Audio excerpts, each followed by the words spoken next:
Hello, Alaskans. How are we all doing out there tonight? It looks like we're slowly getting you all connected on here one by one. All the channels are lighting up here. And only had one that just didn't seem to connect, but I will get that one fixed just a little bit later. It's unimportant, but all the important ones are there. We are here at the Alaska School of Government tonight, and they are about ready to begin. And the guest speakers tonight is Tyson Wright. He's one of the people in the underground Operation Underground Railroad, and also one of the makers of the Sound of Freedom. Looks like the mayor is about ready to come up front and get started speaking to everybody here. Please take the time to like and share this video. Share it far and wide. You won't see this anywhere else but here at Politadick. You guys all have yourself a great evening. I will see you a little bit later. And is she walking away? Not just quite yet, but getting close. And so, again, take the time, like and share this video. This is Operation Underground Railroad. Some of the people that helped make the movie Sound of Freedom. Tyson Wright is here to speak to us here in Alaska. We are located at the Alaska School of Government. This is a festive area of people that come together on every couple of weeks or once a month, depending on what time of the year we're in and depending on what the issues are out there. And we get together and talk about Alaska and politics and the things that affect us on a daily basis. And we also get to talk about issues like this that affect us worldwide. And again, take the time to like and share this. It's greatly appreciated. For those of you that are new joining us here tonight, don't forget to like and subscribe to us on whatever channel you may be watching us on. This can be found on Twitter, YouTube, Facebook, and Rumble, all at Politadick. And as always, when we're live, you can watch it live on our website at politadick.com, Politadick Live. And you can watch it there. It's a portable player. Carry it around with you while you do your other surfing. And let me tell you, it's different ways for you to be able to do that. And while you're there on our website, please go to our support page. Your proceeds is what makes it possible to keep doing what we're doing. We have been slowly ramping things up. I'm sure many of you have noticed that I am posting a lot more stuff than what I was here a little while back. And that is only going to keep improving.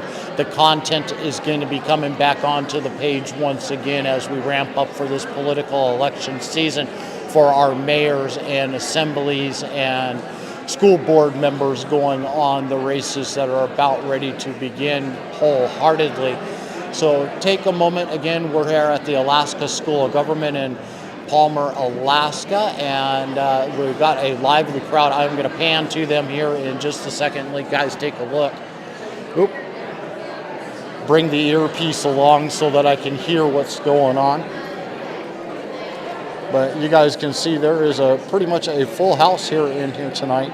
Everybody under the sun is here that could make it, and those that are not able to make it, I'm sure have taken the time to like and share this video right now so that people can partake in this event here today. It'll be Tyson Wright, one of the people that works within the underground Operation Underground Railroad, and one of the makers of the Sound of Freedom. And he's here to talk to us Alaskans about what that was all about and why we should all be taking concern. And if you haven't seen the movie, please go take the time, go see the movie for a non-Hollywood produced, so to speak, movie out there that really hits real life issues. And it's not marketed by Hollywood one iota. In fact, it's vilified, but it's Blockbuster tells you everything you need to know. So please, go see the movie if you haven't seen it. Looks like Edna's coming back up here up front. And so about ready to get restarted here. I'm going to go ahead and move over into the corner and keep myself out of the way so that we all can watch what's about ready to unfold. Again, if you haven't taken the time to like and subscribe to us on Facebook, YouTube, Twitter, Rumble, don't hesitate. Please go there right now and subscribe to us so that you too can get and click that notification bell on the video so that you get notified every time we go live.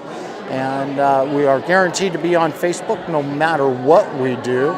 And but YouTube only when it's not necessarily. We just recently joined into Rumble to where we got enough followers now that we're live streaming directly to them, eliminating and bypassing the wait we had to do as if we were able to stream to YouTube without being banned off of the platform. We do a lot of controversial stuff that we seem to slip past Facebook, but it never goes past YouTube. They flag this kind of stuff in a blink of an eye. Wouldn't be surprised if this one gets taken down, but we'll see what happens, you know.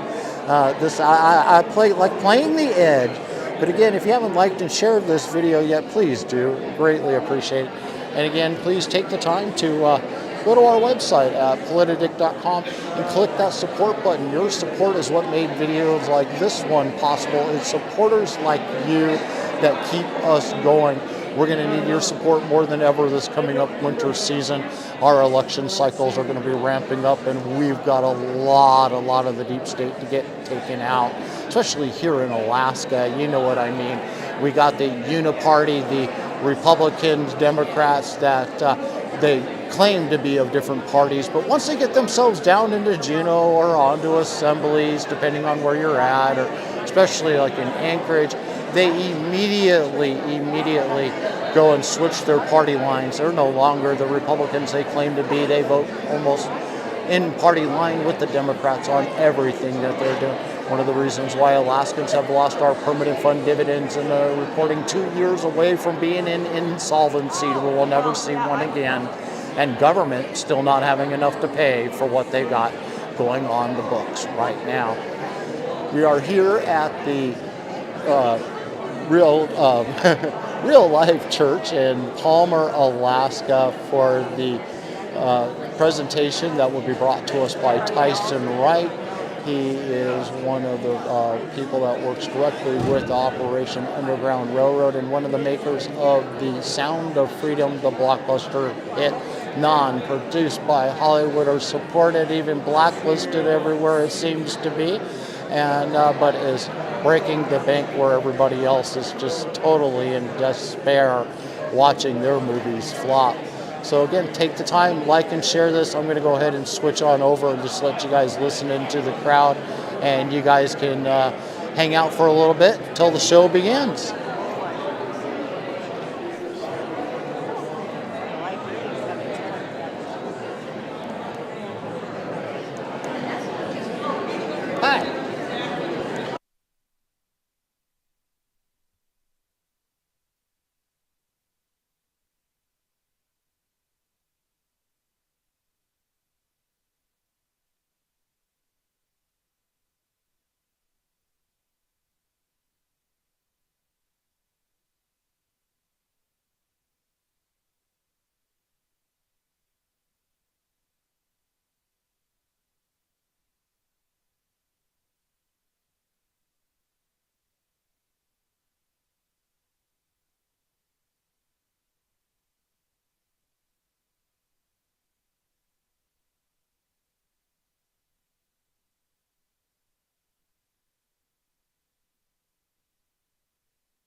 Sorry about the sound out there for a second, folks. So I just had to get things, microphones switched around and get one plugged in. You should be able to hear 5x5 right now. Again, please like and share. And I'm not sure how the features work, but supposedly on Facebook, right now you should be able to give us stars. So send us some stars if you're on Facebook. All proceeds go right back into what we do. And I'm going to check to see if that feature is actually functioning right now. I'm hoping it is. But we'll soon find out. Again, please like, share this video, and whatever media channel that you're on, click that bell. Twitter, YouTube, Facebook, Rumble. Always subscribe, click the bell to make sure you get notified every time we go live. And supporters like you that made videos like this possible.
Well, thank you for all of you for coming. I know this is a subject that's near and dear to all of our hearts. And so hopefully this evening you will have some information and be more fully informed about how we can stop this from happening in our borough and in our state. And I believe that's where all of your heart is. That's certainly where our heart is. We cannot take the innocence away from our children. And so we need to stand and to fight. And so, again, thank you all for coming. And if you'll all stand, Bruce, would you lead us in the pledge, please? Of the United States of America, and to the republic for which it stands, one nation, under God, indivisible, with liberty and justice for all. You'll continue to stand, please. My husband will open in prayer. For this reason I bow my knee to the Father of our Lord Jesus Christ, from whom the whole family in heaven and on earth is named, that he would grant to us, according to the riches of his glory, power to be strengthened by the Spirit in the inner man, and that Christ may dwell in our hearts through faith, that we, being rooted and grounded in love, may be able to comprehend with all the saints what's the breadth, the length, the depth, and the height, and to know the love of Christ, which surpasses knowledge, and that we may all be filled with the fullness of God, now to him who is able to do exceedingly abundantly beyond all that we ask or imagine, according to the power that worketh in us. To him be glory in the church and in Christ Jesus throughout all generations, forever and ever. Amen. Amen. We'll go ahead and be seated. And Caleb, yes. So I'm just going to, some of you have already heard this story, but I think it bears repeating. It just shows you how God is interested in all of our lives. And so my husband, along with 3 people that we had that were visiting with us, went to the movie on Friday night the 7th. And when the movie was done, this gentleman that you'll see here momentarily stood up and started talking, saying he was with the organization, talked about the movie, etc. And then he's just talked for 2 or 3 minutes. And so as we're stepping up, ready to go out, the Lord says to me, give him your card. And so I walked by him and I got about 5 feet, and the Lord said, I said to you, give him your card. So you go back and I gave him the card. He was at that time up here doing some training for Connect Tribe. And so he was busy the next day, but then Saturday night he was free. So he and I and my husband met and we talked. And I asked him, I said, well, do you travel, all over? Or how many times have you seen this movie and this kind of stuff? And he said, well, of course, I've seen it a number of times. But he said, no, I was here to do the traveling and the training with Connect Tribe. And I went back to my hotel room after it was over this afternoon. And I thought, I just don't want to be in the hotel room. And so he said, well, I think maybe I'll go to the movie. So he did. So I'm just showing you exactly how God works in these situations anyway. And so he did, and so we talked quite a bit. I invited him to church the next day because his plane was leaving at 2 in the afternoon, and we have church at 9 and 11. So he went to church with me, and we go to a fairly good-sized church, and I introduced him to the pastor, and the pastor had me and him come up. It was just prior, it was the Sunday before when George and Kathy were doing the free tickets to the movie, if you guys can remember that. And so I talked a little bit about that, and then Pastor just turned the mic over to Tyson, and Tyson just talked about how he felt that their organization was really doing the work that God wanted them to. And so our tentative plans are that he will be physically back in the state in October or November, and we will probably have a very good-sized crowd at that time. We want to be sure that, and I don't know how, some of this stuff may be repeat that he tells, but one of the stories that I think touched my heart the most is, and that's been about a month ago since we met him, but 2 months prior to that, their organization had given a detection dog to the Anchorage Police Department. And in the 2 months, the Anchorage Police Department had had that dog did 3 detections to stop what was going on there. And of course, then when I talked to our local City of Plummer police chief, he said, I want to talk to that guy. I want one of those dogs. And so I don't know what else he will tell you. We'll have a time for questions and answers at the end. And so I don't know too much else to tell you. So I really feel that this is something, as I'm sure all of you feel, this is something very much on God's heart. And as well as, I think even for people that don't know God or probably maybe don't even have a relationship with Him, but it's bad. And it's not happening, and it's not going to happen in our borough. And we are going to stop and start and fight to stop it from our borough, and then all we do is say it. And so get ready, people, put your order on, and get ready to stand and fight. And Caleb, take it away.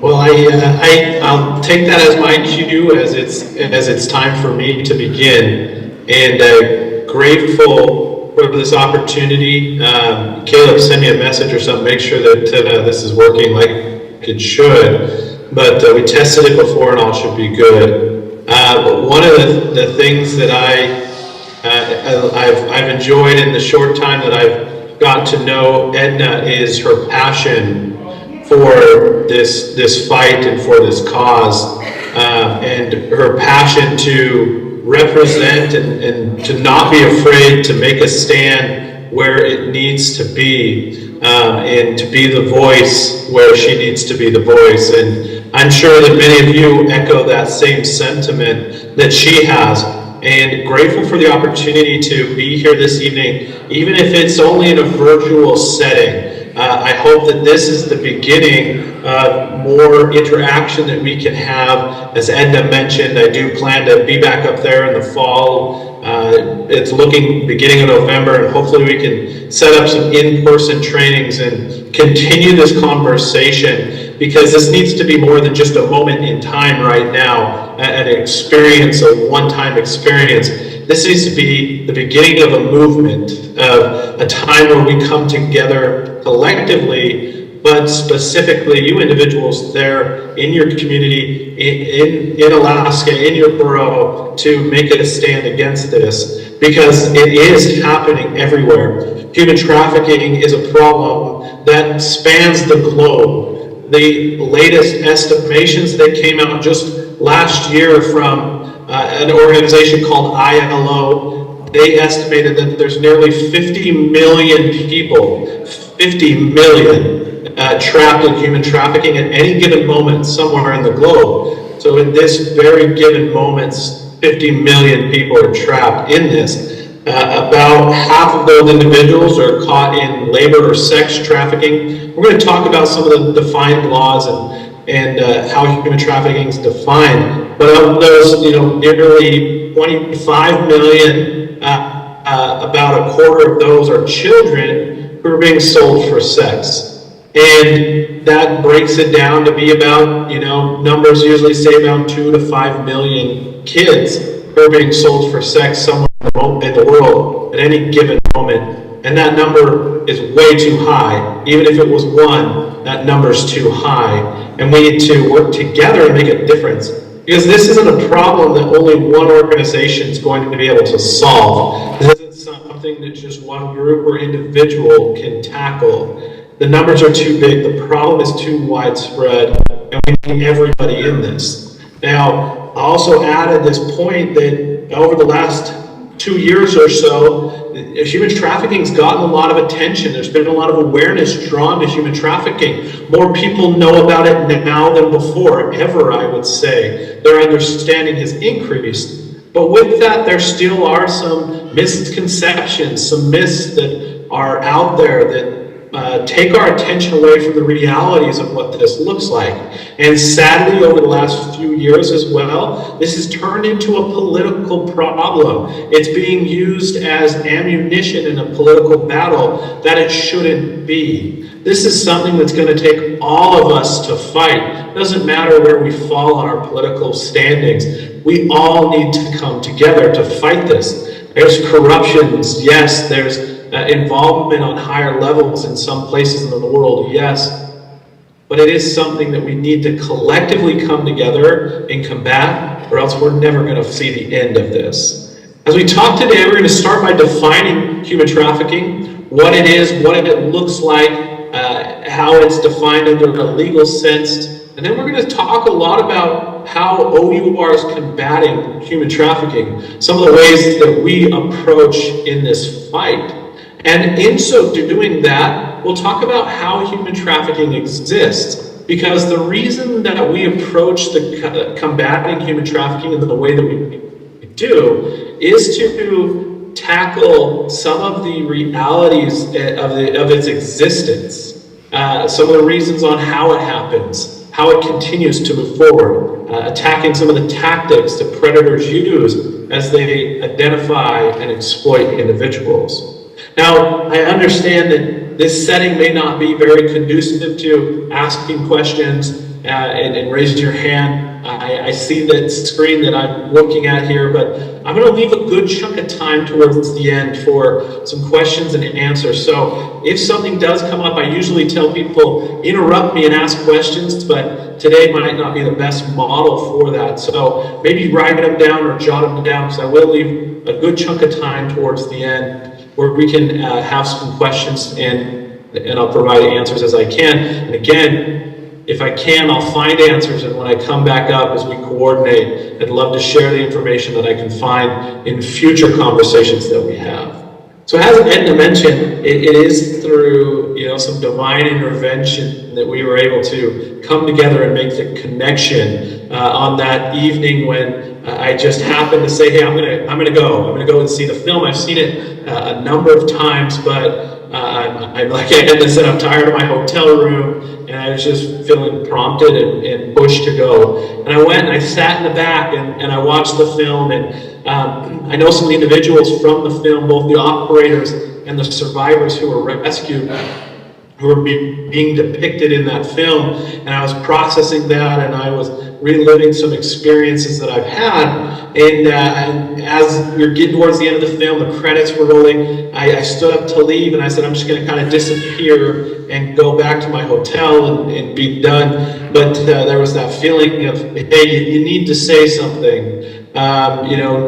Don't miss this opportunity just to inform individuals that O.U.R is not just an organization that's off in foreign countries working international and remote areas of the world. We do that. That's what we're most well known for. But we're also fighting trafficking everywhere that it exists. And that includes the state of Alaska. That includes the state of Utah, where I live, and every state here in the United States. And so I said, okay, I'm going to do it, and took that chance to just say a few words and show our support to the fight there against human trafficking in Alaska specifically, and in the Matsu Valley, and grateful for that opportunity that it led to today. My role here at Operation Underground Railroad, my primary role is Education Program Manager, and I focus on taking the education from O.U.R and sending it out into the groups that we work with. We provide training and education to our partner agencies in law enforcement and in our aftercare support. We also do trainings with specific industries that are more likely to come across traffickers and survivors only because they're industries that traffickers use, such as the hospitality industry, the travel industry, the healthcare industry, Also, we do a number of trainings. We'll talk about more of this one specifically in the education space, in the education systems, in schools, because it's a place where we can not only work towards prevention, but also many times survivors are individuals who are still going to school. So there might be a time and an opportunity for a teacher to notice something, to understand the signs of trafficking, and potentially, identify a child in their classroom who might be trafficked or abused in some way. So I develop those programs and deliver those trainings and support on that end towards education and prevention efforts. And excited that we're doing a lot of that work up in Alaska, primarily right now with some of the native tribes, the Alaskan native tribes there, as we work with this, and Dimension with the Kanik tribe, and also working with others. But that's not our only area that we're working there in Alaska, and hope to get widespread support in many of our efforts across the state in supporting not only you as individuals and as a group here, but also other groups and organizations. And we'll talk about kind of our model in that capacity as we move forward here in our discussion. One of the pieces that we'll start off, for those of you who don't know O.U.R, it's becoming more of a well-known name here, but to sum up our mission is we exist to rescue children from sex trafficking and sexual exploitation. And like has been depicted in Sound of Freedom, which I hope many of you have seen, and I'm sure many of you have, our work started in 2013, at the end of 2013, with a few key pillar operations that happened as our founder, Tim Ballard, left his government job that he was doing to pursue cases, one specifically in Colombia that's depicted in Sound of Freedom, but also others in Haiti as well, and took the leap to support in this new, different way of, in essence, privatizing the rescue and support of law enforcement in a nonprofit capacity. And like I mentioned, now we've been doing this since the end of 2013. At the end of this year, we'll hit our 10-year anniversary, and towards the end, we'll talk about some of the successes that we've been able to have over the years in doing this. But as this organization was being built and we're figuring out the best way to combat this on a global scale, again, coming from a nonprofit capacity, we had to think of how we were going to do this. The globe is so big and the need is so widespread that, like I mentioned, it's hard for a single organization to be able to have that reach without losing its effectiveness and falling into it being ineffective and not working in the way that we should, and the reason that we were formed, to remove some of that bureaucracy. And so, as we were working towards that end, we decided that the way we do that is supporting local agencies, which we'll talk about here in a second. But it's important here that we first build the foundation to make sure we all understand and are on the same page as we define what human trafficking is. Now, a few things that I'm sure I know I have when I first started learning about human trafficking, and many of you have felt this over the years, is we hone in many times on that second word, human trafficking, and we imagine the abduction and movement of people. Probably the movie Taken pops into our mind, or even as it's depicted in The Sound of Freedom, a kidnapping and a movement. And that does happen. Not to take away from that happening in trafficking as a form of recruitment or getting individuals into the life, it does happen. It's not the most common way that it does happen, and it's not the only way that it happens. More often, individuals are brought into the life of trafficking or manipulated into the life of trafficking through either fraud or coercion, being tricked, manipulated with fake job opportunities, with fake romantic partnerships or relationships.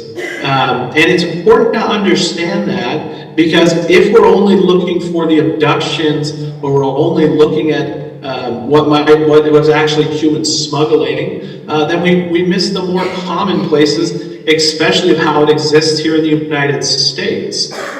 And then we might fall into the trap of thinking, well, it doesn't happen here in my community because there's not a lot of abductions that are happening, but they do happen nonetheless. Also, another important part to focus on and to bring up here is that over the last few years especially, a lot of attention's been brought into human trafficking directed towards sex trafficking. And in the United States, there are two types of human trafficking as defined by law. There's sex trafficking, where an individual is forced into doing a commercial sex act, or there's labor trafficking. And labor trafficking hasn't got as much attention over the last few years, or really ever, because it's harder to detect, it's less easy to see, and it probably doesn't pull on our heartstrings as much as sex trafficking does. But in most states in the United States, including Alaska, there's actually more labor trafficking than there is sex trafficking. So again, it's important to understand these things, not to say, hey, let's not focus here, let's not put the attention here, but just so we have a better, broader understanding of what human trafficking actually looks like, so that we can better identify when we might come across it in our communities. So understanding, again, reiterate here, that it does not always involve kidnappings or individuals being abducted, and it's not always just sex trafficking. Now, those do happen, they do exist, both of those, sex and labor, abductions happen as well, but they're not the most common types. So as we talk here, you'll notice that I might contradict myself, because I'm going to talk about child sex trafficking, I'm going to talk about sex trafficking. The reason that I do is we're an organization, as I pointed out on the last slide, our existence is to rescue children from human trafficking, and primarily we focus on sex trafficking and exploitation. So a lot of the pieces that I share and the stories that I talk about are going to be directed towards that end, but I don't want it to diminish or take away or make it think like there's not other types of trafficking, that adults don't get trafficked. Anyone can be trafficked. Doesn't matter their age, doesn't matter their gender, anyone could be vulnerable to human trafficking. We've rescued children and we've also rescued adults. This last week we posted about a survivor that we helped in assisting and rescue who was 86 years old. It can span any age range of it. And so we need to be aware of those types of things, again, so that we don't miss some of the realities that might be in front of us or interactions that we might have with individuals who are being trafficked. So again, as I was talking about before, we were trying to figure out at O.U.R, how do we go about doing this? How do we make the biggest difference on a global scale? We have the capacity, we have the knowledge, we have the resources to make a global impact. So how do we do that? So we've defined into our key pillars of areas that we're going to support. Our first is international operations. This is the area that we're most well known for. This is what's depicted in Sound of Freedom. This is the operations that we've been doing globally for years and will continue to do globally for years. It's through supporting international law enforcement agencies, federal governments, on their investigation of human trafficking cases. I'll point out here that we only work in countries that we're invited into. We're not just a vigilante group or a mercenary group going around uncontrolled or unchecked. We always work with local law enforcement. And generally what that looks like is we approach them, we talk to them, and we say, hey, we're here to help. And they say, we love your help, please come and help us. Here's some cases that we're currently working on. Here's some issues that we currently have. Can you help us investigate them?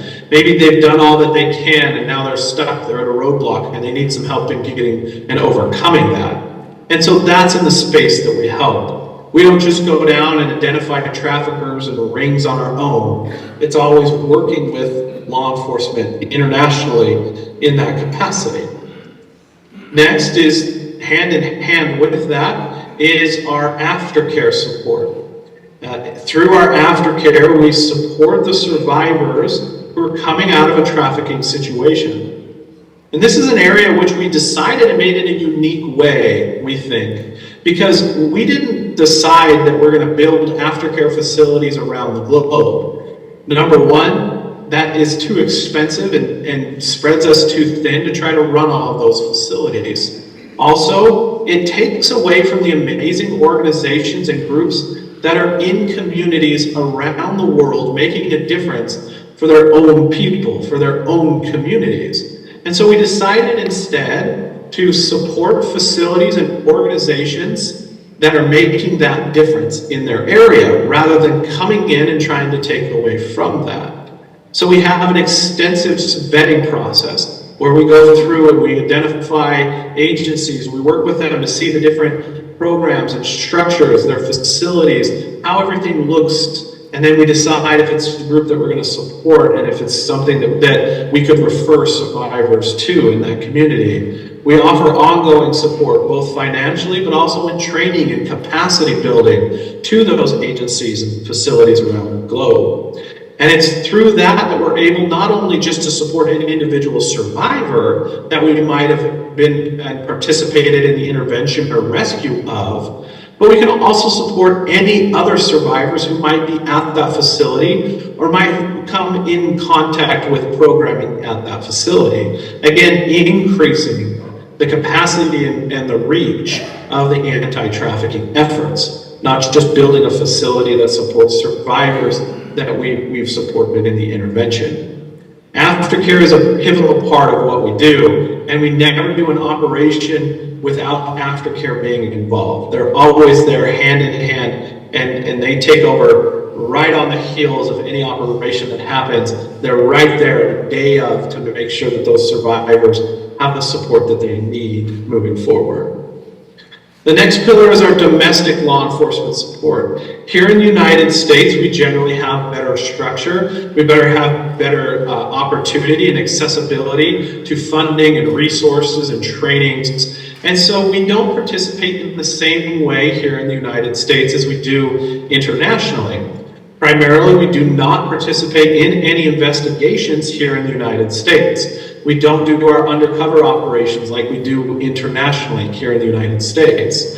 More or less, we're like a grant program for domestic law enforcement, for police departments, sheriff's offices, any of those types of support offices, lending law enforcement to help overcome some of the barriers that they experience in this work. The biggest one is funding.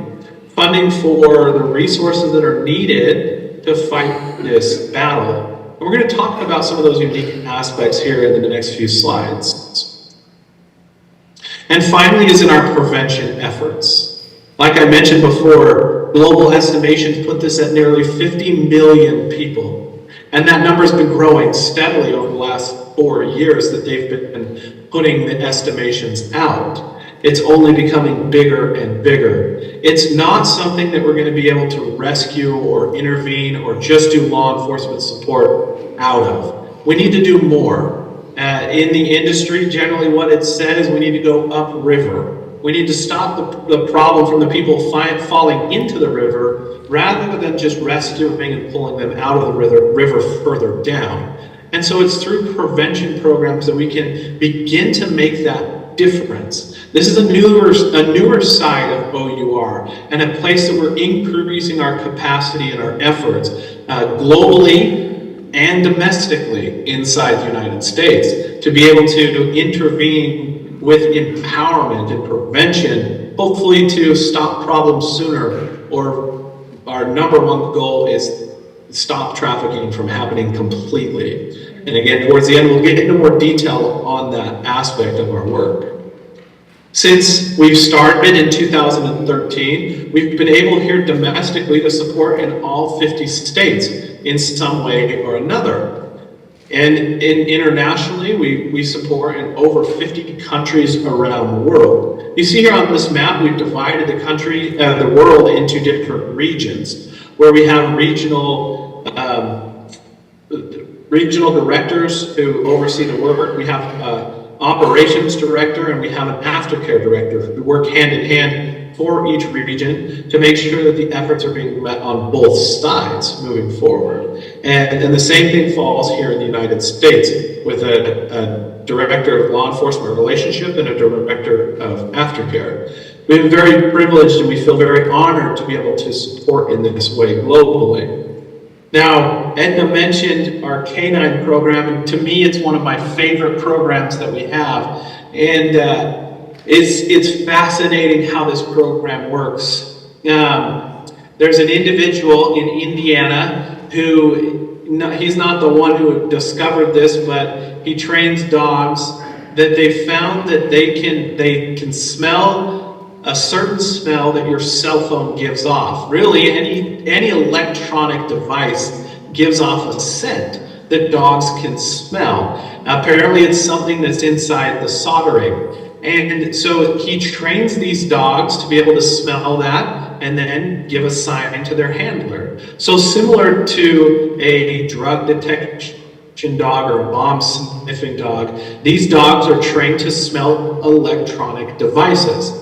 That could be something as big as a computer or something as small as a SD card, or maybe even the SIM card that's inside your cell phone, a flash drive or USB drive of some sort. These dogs can smell that device. And where this comes into play is when a police department goes in and is executing a search warrant on a location. Many times it happens these days in all crimes is that there's a digital aspect to pretty much every crime that exists. Messages were sent on a cell phone, emails back and forth on a computer, conversations were had on social media of some sort. And all of that information and evidence is stored on a digital device in a digital place. And so it's vital to get that information. It's vital to have that for prosecution as it comes, for the investigation, and then ultimately to increase the sentencing so that they can see exactly what's happening. Now, you could imagine that in the room that you're in right now, if I handed you just a standard USB drive, flash drive, something maybe the size of my finger here, and I said, hey, you have an hour to hide it there in that room. You could look around and you could probably find at least 50 places to hide that you feel would be very good. And I would probably never look. But with these dogs, not to take away from, the efforts of police departments and police officers, but these dogs can increase the likelihood that they'll find that evidence. A few stories that stand out to me that show the capacity of these dogs are one of our dogs in Pennsylvania.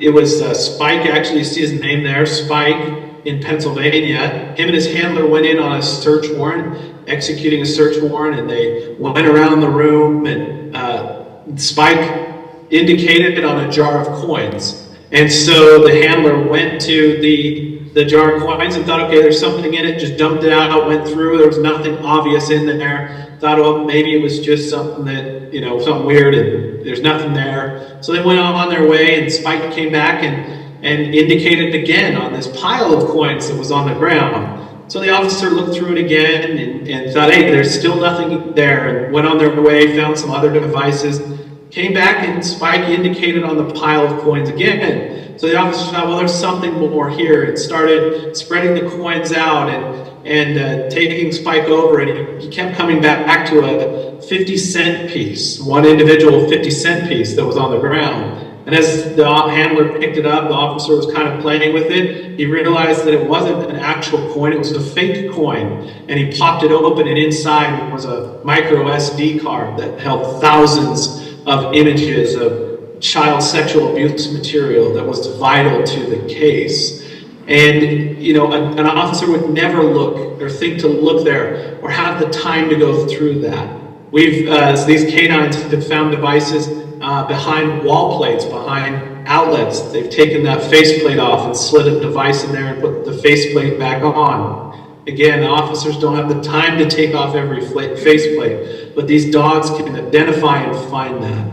You'll see this map of the number of dogs that we've been able to put out into the United States here. And this list is out of date already. It's not something we can ever keep accurate. To date, we're over 70 canines that we've been able to place and fund. We fund their training and then we donate them to a police department so that the police department can utilize that canine. And as you'll notice here on this map, one that's missing that Edna talked about is Sunny, who is a canine there in Alaska, and has been put to work already on a number of human trafficking cases and have been successful in supporting the execution of search warrants in that place. Now, Sunny's not the first dog, the ESD canine, that Alaska has had, but one just retired, and so it was good that we could come in and support in another canine coming in. And Sunny and his handler is based out of Anchorage, and a resource through the state troopers that can be utilized across the state. But it's a very large state, but the handler is committed that wherever they're needed, they'll go. And so it's a wonderful program. And it shows the ways that we support local law enforcement in unique ways of combating human trafficking, and also in building the capacity of law enforcement and collectively. Because these canines and any other resource that we give to police departments can be used in any investigation that they're doing. So these canines have also been used on murder cases, on missing person cases, on fraud cases. This now becomes a resource to the police department that they can use in any way. And our only ask is that they use it, that they don't just let it sit, that they actually put it to work. One of our largest programs that we run is giving agencies access to the software that's needed to gather that evidence once they have the device.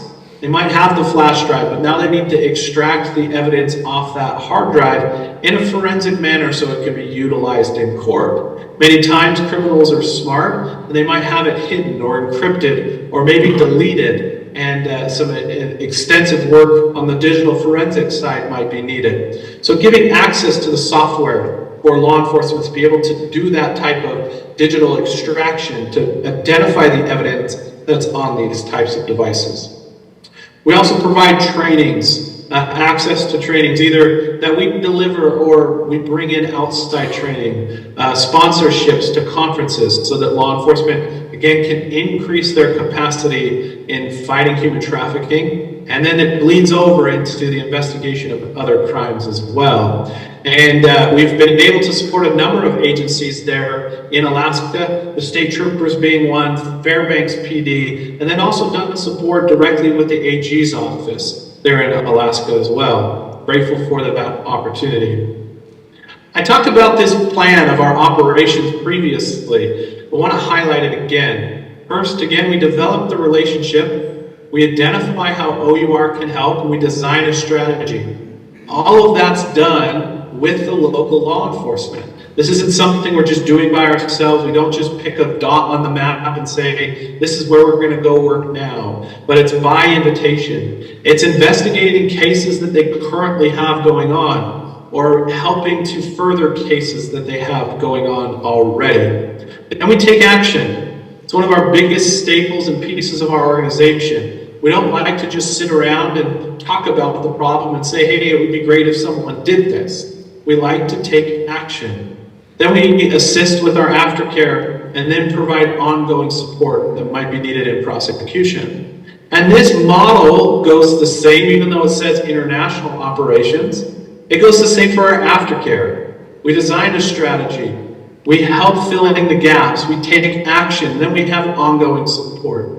Same thing with our prevention programs. We design the strategy. We make the adaptions. Trafficking looks different everywhere that it exists. And so one solution is not going to be the problem everywhere. Adaptions are needed. You have to understand how trafficking is happening. And then we can have the most effective prevention programs or interventions towards that end.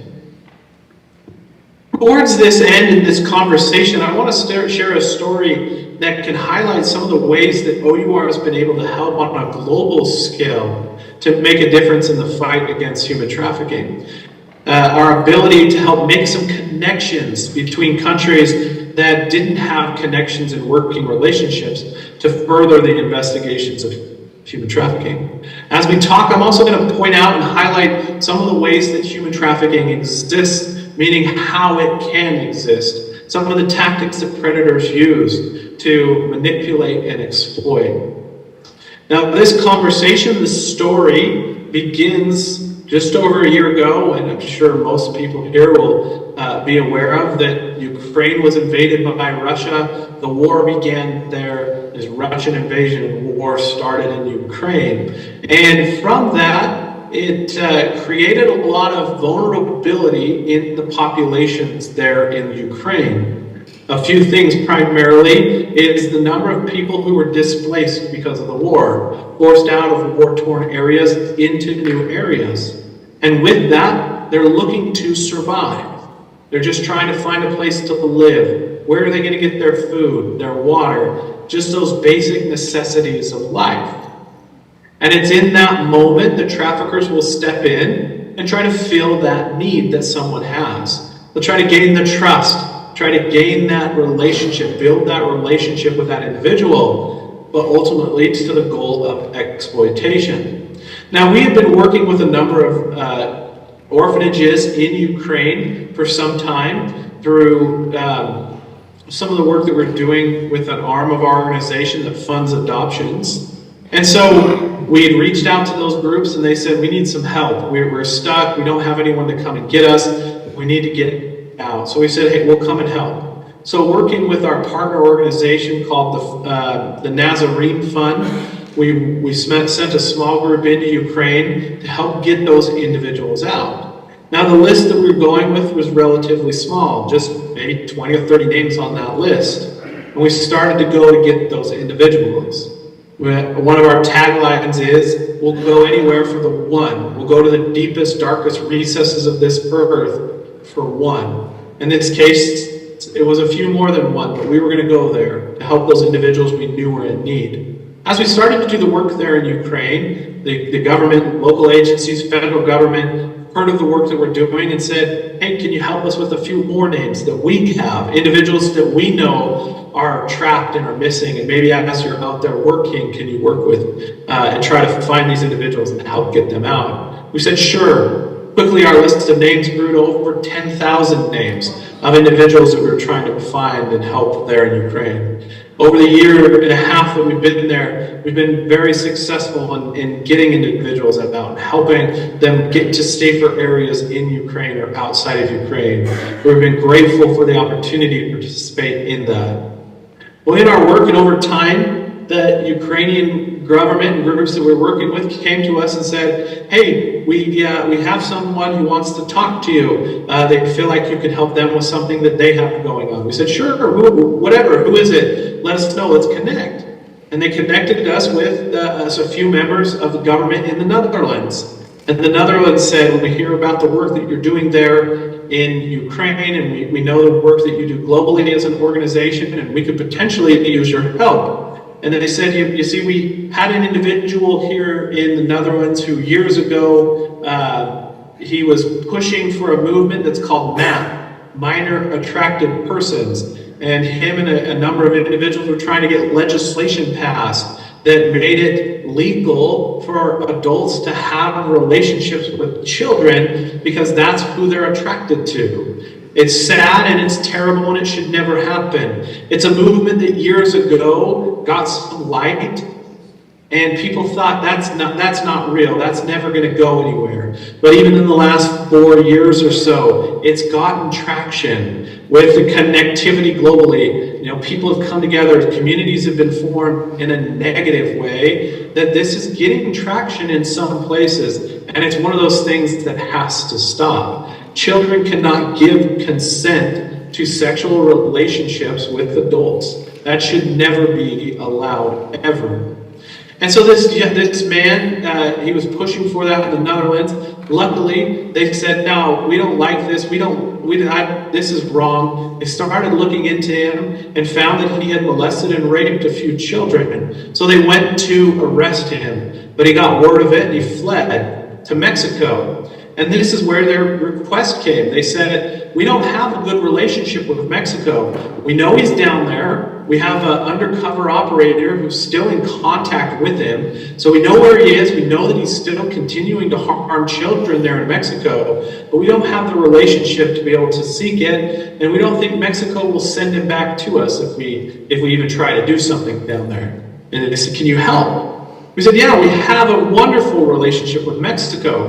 We've been working with Mexico for years. So, yeah, how about we'll get in contact with Mexico. You get us in contact with this predator. His name is Nelson Matman. You get us in contact with Nelson, and we'll go down there and we'll work with Mexico and we'll get him caught. And so we headed down to Mexico. We called the Mexican authorities and we said, hey, here's what's going on. Will you help us? And they said, sure. You get down here, we'll have the arrest warrants ready, we'll have everything to go, we'll get him and we'll extradite him back to the Netherlands for you. Well, after we talked to the Netherlands, they were very eager about this, more eager than probably we even recognized, because within a matter of hours, Nelson Matman was calling our undercover operators and trying to set up a meeting. And our operators were kind of blown away at how fast this was happening. But we started talking with him and we told him we've been doing work in Ukraine and that our story and our guise here was that we could get the individuals out of Ukraine and into Mexico where they could be used however we wanted to in Mexico, or we could get them up into the United States in some way. And Nelson bought it because he knew that vulnerability existed in individuals in Ukraine, that it would be easy to trick them and get them to come willingly into Mexico, seeking refuge from the war, maybe finding asylum of some sort there, trying to better their lives, trying to find something stable. And so he knew that it was a possibility because of that. So we set up a meeting and our undercover operators went down to Mexico. They met with Nelson, again, under this undercover capacity, trying to gather the evidence. That's the main reason why we do our undercover operations, is to get the evidence, while also to rescue any individuals who might be with that trafficker. So our undercover operators talked with him. They started to try to figure out what he was doing specifically there in Mexico, what other details they could get, and gather that evidence.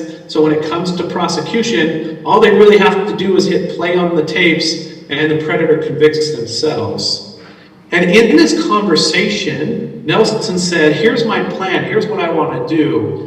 He said, I want to set up a hotel here in Mexico where we can get individuals to come stay at our hotel, and what we're going to provide is models. We're going to provide talent for them so that when they're here at the hotel, they have access to any individuals that they might want to have here, primarily children.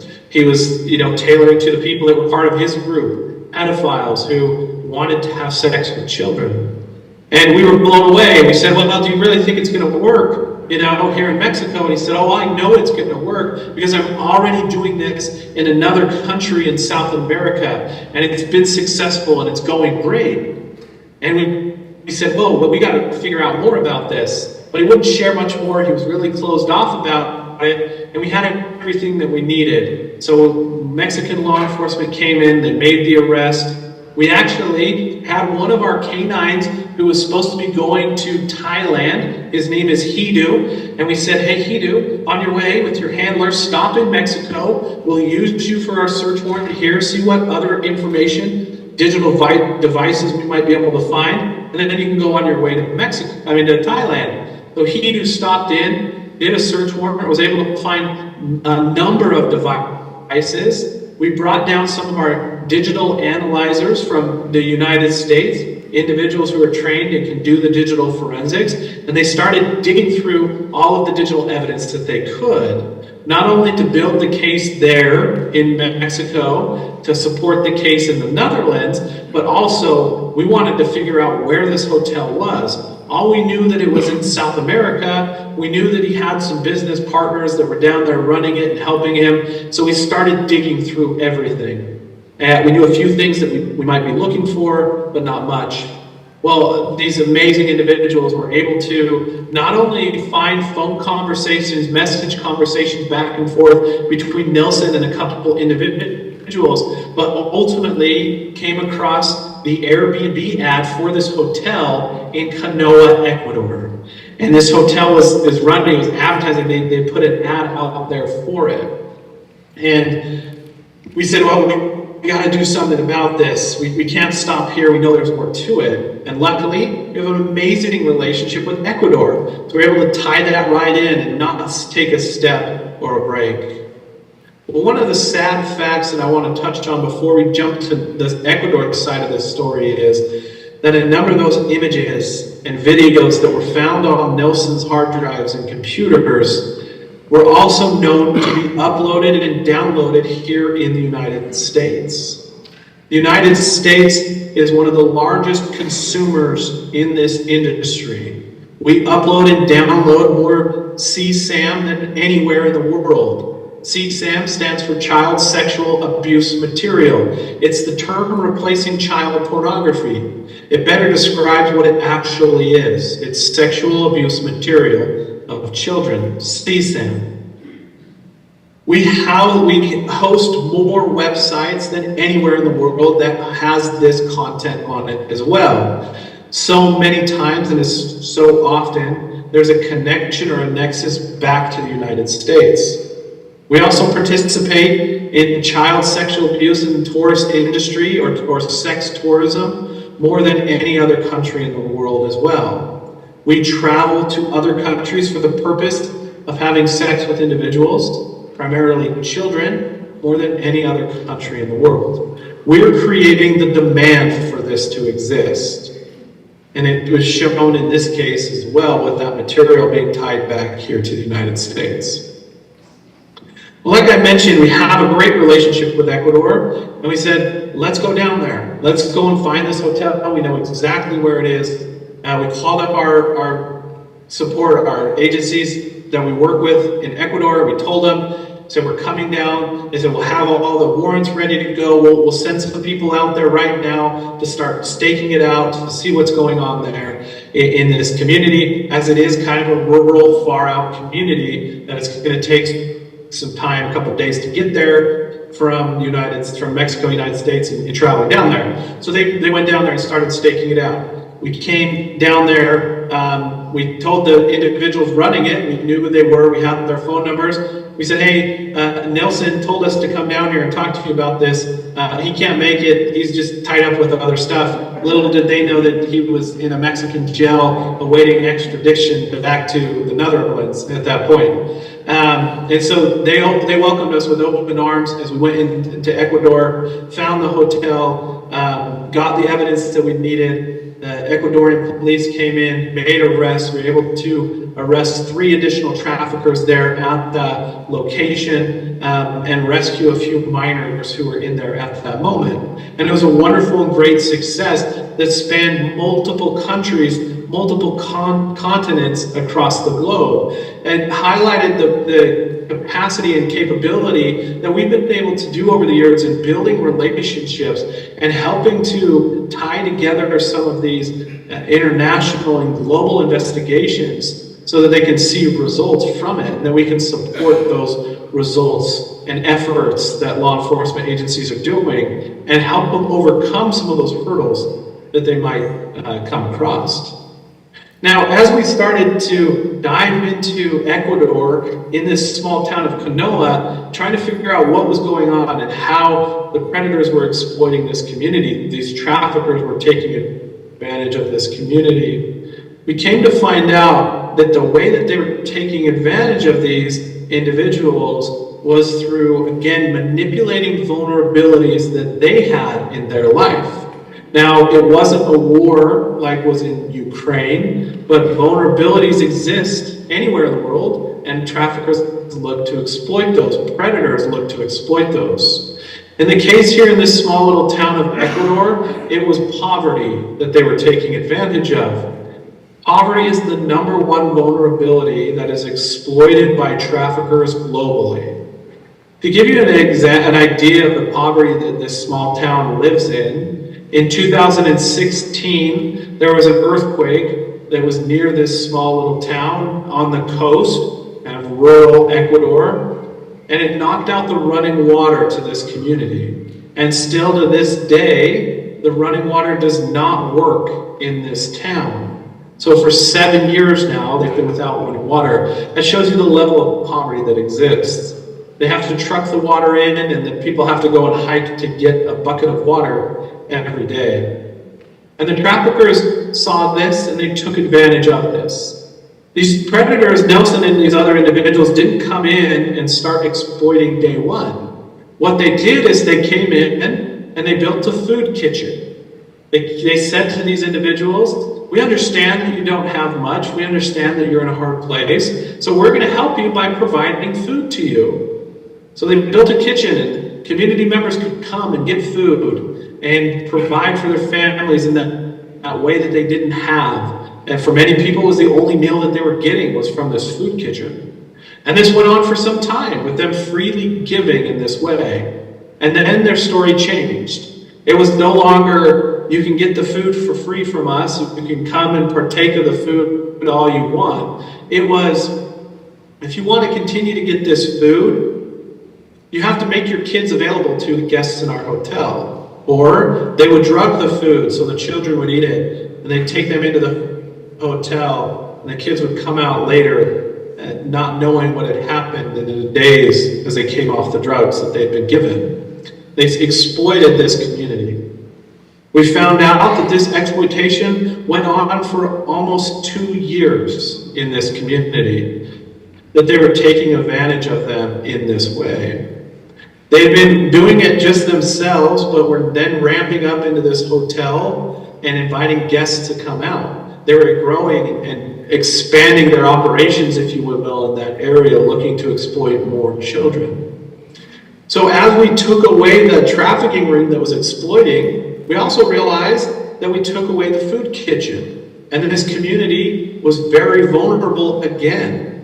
It created a vacuum where exploitation could happen again because this group was vulnerable and they would try to fill those needs. I'll point out at this point, and maybe it's been evident, that these vulnerabilities were not because of any choice of these individuals in their own lives. They didn't choose to have the earthquake. They didn't choose for the war to begin.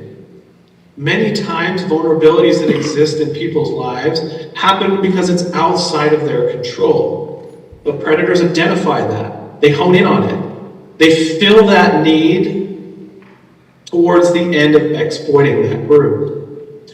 So what we did is we said, hey, instead of just leaving you guys, with no food, how can we work together with you as a community to continue this food kitchen?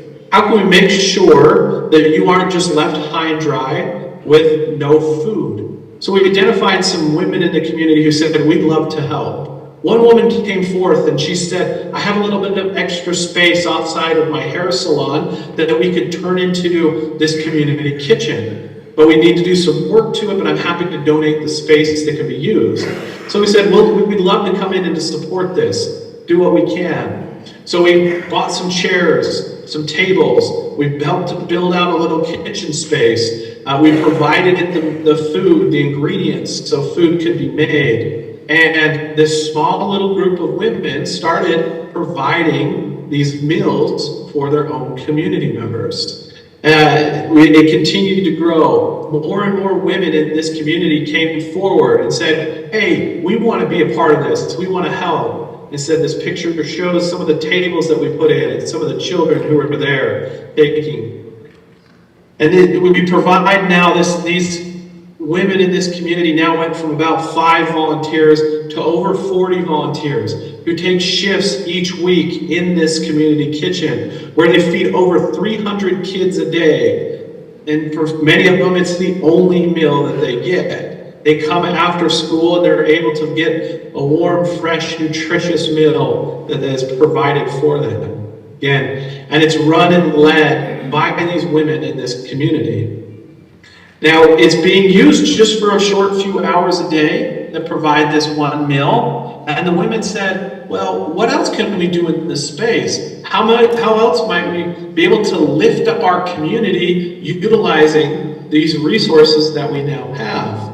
So a couple women got together and they said, hey, I've got this idea. I've seen other people do this in other places. How about we go around our town, we pick up all the trash, the paper that's just on the streets, and we can take it, we can recycle it, we can mix it in with some pulp, and they figured out the whole process, got some screens, and now they make their own paper. They recycle that trash from around the town, and they turn it into these greeting cards and these little notebooks. They gather flowers and little pieces of plants, and they put it onto the front and make these beautiful cards and notebooks that they then sell back into their community. We've taken some and utilized them in our organization. We've connected them with some businesses outside their community in the capital, in Quito, who are selling these pieces of art, if you will, an amazing representation of maybe their journey in some ways of coming from nothing and turning into something beautiful. But it didn't stop there. These individuals said, well, can we do more? How can we make efforts so that this doesn't happen again? How can we change the narrative and the story moving forward? So we help and support in an after-school program where individuals can come and get continued learning from school, or more importantly, individuals in the community who don't meet that minimum level of literacy in reading and writing to be able to go to school. So then they're just wandering the streets all day, more vulnerable because they don't have supervision. They don't have that structure. They're just out and about and prime for predators to take advantage of. So we started doing programs here in this space. We started doing, literacy, reading, writing, but also did some prevention programs. Started to introduce to these individuals, these kids, empowerment programs. How they can identify traffickers or predators or targeting them, taking advantage of them, educating them on what is right and what is wrong, what is okay for an individual to do to you, but more importantly, when it's wrong, what an individual is doing to you. Some of this knowledge is something that they didn't have. And so we turned this space and this idea of a food kitchen that was being used to exploit this community into a space of empowerment, into a way for this community to take back control of the narrative moving forward, to make a difference in their own lives, not just accepting a handout, but taking part in that conversation moving forward. Now, I will say sadly that in the last few months, abuse has happened in this community again. It's a sad reality that no matter what our efforts are, no matter how hard we try, there are predators out there in the world. There are deviant individuals who are going to look to take advantage of other people, who are going to look to abuse other individuals. And a young boy was sexually assaulted in this community. But what is, I say, one of the biggest evidences of the change in this community by this wraparound service that we're able to be a part of, is that this young boy didn't feel trapped in that abuse. He didn't feel stuck. He didn't feel like no one was there for him. And he went to one of these volunteers at this kitchen and he disclosed what had happened to him. He knew that there were people in that community who cared about him. He knew that there were people in that community who had the capacity and capability to help him get out of a terrible situation. He knew that he wasn't stuck anymore. And that's what is so important about ongoing prevention. We can't just do intervention. We can't just do aftercare. We have to also do prevention and empowerment towards individuals so that they understand not only what predators are trying to do and the tactics in which they're trying to exploit them, but also so that they understand that they're not stuck, that they're not alone in this, that there's individuals who care about them and who are willing and able to fight for them. And this young boy was able to be connected with law enforcement who are investigating the case, to aftercare, to be able to support him in an ongoing recovery through mental health, medical services, education, housing, other services that he needs to move forward. And again, include that inclusive wraparound service that we can provide and that the community now has the capacity to survive. We call this our person-focused model. Again, we need to understand the individuals behind this. We need to be able to look and see how it's happening to specific individuals, how predators are approaching them, what trafficking looks like, what law enforcement really needs to be able to combat it. It's not something that we can throw a cookie cutter answer at, no matter what pillar it is, if that's law enforcement support, aftercare, or ongoing prevention and education efforts. They need to be tailored to the situation. And that's an approach we look to meet anywhere we go. And then no different there in Alaska.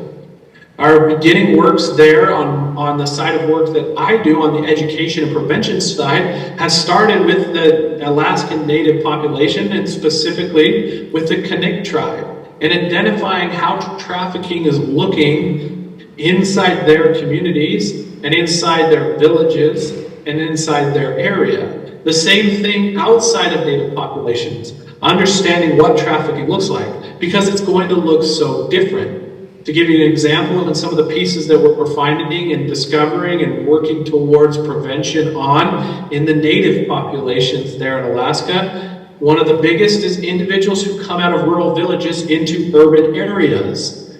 We were working with an organization there, and last time I was there and talking and learned from them that they reported that within 72 hours of an individual leaving one of the Native villages and coming into Anchorage, within 72 hours that they're approached by a trafficker, offering them a place to stay, offering them food, jobs, which they're going to be using to build that trust and then ultimately manipulating them. So we're working on prevention programs tailored and targeted to ending that and combating that specific type of trafficking that is existing within the Native population. Outside of the Native population, and some within it as well, making programs that are tailored towards the most common place that an individual, especially a child, is going to be targeted, and that's in the online space. Predators are using the digital world more than ever to solicit and target and manipulate individuals. And so helping parents, children, everyone understand the risks that exist, the tactics that predators are using in that space, to providing education, again, empowerment education around that topic in different spaces is something that we're looking and working towards doing there, not only in the Matsu Borough, not only with the Kanik tribe, but also across Alaska, and a big program that we run across the United States as a whole. I'm going to talk about some of those in a second, but I want to just point out some of the impact that O.U.R has been able to have over this almost 10 years that we've been in existence. We've been able to assist in the rescue of over 7,000 survivors. In that time, also assist in the arrest of over 6,500 predators over the course of nearly 4,000 operations that we've been able to do. And I'll point out that those numbers that you see there on the screen are only in our international operations. None of those numbers there represent any of the work we're doing domestically in the United States. We don't report those numbers in this way because, again, we're more of just a grant funding mechanism for law enforcement. They're the ones who are doing the difference. They're the ones who are doing the investigations, the arrests, the interventions. So we don't take any credit for that. So these are only the ones that we've had a part in supporting in that investigation and that operation. it doesn't represent any of the work that we've done here domestically in the United States. Now, as we move here towards the end of this, one of the things that we always get asked is, how do we get involved? How can I be a part of this solution? And now that I understand more about it, maybe that fire is lit within you and you wonder, I want to do more. And there's different levels of which an individual can get involved based on your capacity and your stage of life. For some of us, it might be just better informing ourselves and those around us to the realities of human trafficking. So you can do something as simple as going into our website and reading a blog, subscribing to an email list where you can learn more information about what human trafficking looks like. You can learn more information about the efforts that are being made by O.U.R. globally. You can also always find out other ways that you could get involved. You can also join what we call our Conductor Club. These are individuals who want to give time back towards this cause. Most of our conductors support O.U.R. by doing awareness and fundraising events within their community. I've worked at O.U.R. for about 2.5 years now, but for 6 years before that time, I did just that. I was a volunteer for O.U.R. It wasn't called the Conductor Club back then, but I supported it through awareness events. I supported through fundraising. I hosted countless booths at farmers markets and city events, those types of ways of introducing and building people's understanding to the reality of human trafficking that it's going on. So if you have time, there's ways to give. There's also often times to support giving through volunteer hours to local agencies that we might support in the area. Students can get involved at their schools by starting a Students Against Trafficking Club. These primarily run in high schools and at universities. These are student-led clubs on campus where students lead out in the education and prevention among their peers. We have an entire program and structure built around it so that the students don't need to wonder and plan everything. We have manuals and provide a lot of education resources and materials and direction so that they can run an effective club, but through a student-led capacity. There's also a way to become an abolitionist. These are individuals who support financially to O.U.R. We are a nonprofit organization. We run entirely on donations. So it's a way for people to give who might be at that stage of life. Another few specific ways that I'll highlight on here before we open it up for any questions that anyone might have is promote supporting our prevention programs. I talk about how important this is and the work that we're already doing there. We're introducing and hope to grow a program there in Alaska called Stop Trafficking. This is a K through 12 program to go into the school system that empowers students to be able to identify the tactics of predators, to identify abuse, and then feel empowered to break those cycles and to reach out to safe and trusted adults. They're training in this program for teachers, for staff and faculty at the school to be trained to identify the signs of trafficking so that they can, hopefully, if they do see it, make an intervention and learn how to make the proper report. There's also training towards parents and caregivers. Again, trying to build the entire support system that those students and children have so that they can feel the most protected and empowered. And just like that young boy that I talked about in Canoa, Ecuador, that they can stop trafficking from happening or stop abuse from happening in their lives. We hope to grow that. That's a piece that's going to take a lot of advocacy and support. It's going to take parents and teachers going to their schools and saying, we want this type of program in our schools. We want to see this education and prevention towards our children to help them identify it. Another piece is supporting legislation that fights human trafficking. I know that currently there's a number of bills proposed in the state of Alaska to increase the sentencing that an individual would get for being a trafficker, but also being a buyer on what we call the John side as well, so that the punishments are higher for those who are soliciting as well in this space. also increasing. There's legislation also to increase maybe some mandatory obligation towards prevention. I don't know if that's where it needs to go right now at this point, but supporting local legislation as well to increase the capacity to fight human trafficking from a criminal justice side of the system. But there's oftentimes a number of local organizations who are making a difference as well. We're starting to build some relationship with them, and so hopefully when I come up in a few months, it's something that we can continue the conversation and have more opportunities to get involved locally. Now, as we wrap up here, I want to open it up for any questions. But here is sorry, back and forth there. Here's my information, my email address. If you don't get to ask your question or you have further questions for me after this evening, don't hesitate to reach out. Edna has my contact information as well. Love to continue this conversation. Again, I hope this isn't just a one-time event. I hope this is something that's ongoing. And here at the end, would love to open this up for any questions that you might have for me. Okay, yeah, we do. Oops, sorry. Yes, we do have a mic. And Tyson, for your information, let's see, I think I called at least 3 state legislators here. Maybe some other people have come in too. So at the end, after we've done your questions, I'm going to have them come up and to fill us in on what kind of legislation they have pending and etc. So we do have some people here from the legislature. Okay, alrighty.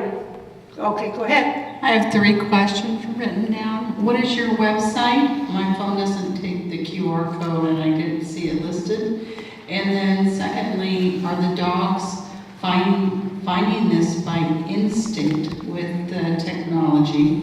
And thirdly, can you comment about the percent of U.S. Congress people that are part of this network, of the sex trafficking or labor trafficking? Yeah, so the first one, O.U.R rescue.org. So my email address was up there before. I'll put it up again just so that you can see it there at the end. The end of my email address, OURrescue.org. That's just where you'll go. So you can find out a lot more information about what we do. There'll be a tab called Join the Fight there on the site that you can click on to find out more ways of getting involved. But it's also a great place for a lot of resource and information there. So on the canines, it's something that they're trained towards to do. Some dogs are better at doing it than other dogs. All of our dogs, as you've noticed, are labs. They're really good at doing it. So labs are generally the dogs that are trained to do this. But that is something that they are trained to do. They're incentivized by food to do it, and so they're trained every single day to get their food. And so they go through training every single day. That's when they eat. Morning and night is going through the routine. Their handler will hide devices around the house or wherever they're at, and they'll go through the routine of finding the devices to do it. So it's really, an amazing skill. I don't know how someone gets to that point of like, hey, I can train a dog to do this. It's quite amazing that they're able to do that. And then your final question, I will say that it's not to say that there are not individuals involved in this, but over the last few years, that is one of the misconceptions and misdirections that has happened. It is saying that this is a problem that is only the elites, whether that be in politics or whether that be in the entertainment industry, when the reality is that's not the majority of what human trafficking looks like. In the United States, and the statistic holds very true globally, 40% of all trafficking is familial trafficking, meaning that a family member is the trafficker of the individual. 40% of the time. It's a parent, it's a grandparent, it's an aunt or uncle. An additional 39% of the time, it's an intimate partner. It's a boyfriend, a girlfriend, a fiance. So 80% of the time, it's someone that they know, either a family member or an intimate partner, that it is the trafficker, is the one who's exploiting this individual towards the end of commercial sex or labor. Jessica, so if we could have, oops, sorry guys. If we could have you line up over here, please, so he can then see you when you ask the question, and then Jessica will give you the mic, and if you'll come and stand over here. So anybody that has questions, if you'll line up against the wall over there, please, okay? You must have some questions, huh? Oh, there comes Mike, okay? So come, I think, Caleb, does he need to come closer to me, or is he okay? He's okay. Okay, go ahead, Mike. Fantastic presentation. I'm wondering, you're talking about vulnerabilities. We got the LGBT cross-dresser queer groups pushing hard. Is that are they using that as to get these kids as well? That just seems to be a prime opportunity, that because I do believe that the cross-dressers are definitely more pedophile than anything else. The other area that you've touched on a little bit is labor trafficking. We've got 20 million illegal aliens in the United States right now. And I know you're doing everything domestically and you're working with the police on this, but where are you seeing a lot of these labor traffickers going to? What type of corporations, what type of jobs are these people are being pulled in? Because the cartels are bringing them in, they're getting their money, but they're selling these people as slaves to these different corporations. I'd love to hear, what your viewpoint on who those are. Yes, thank you for your question there.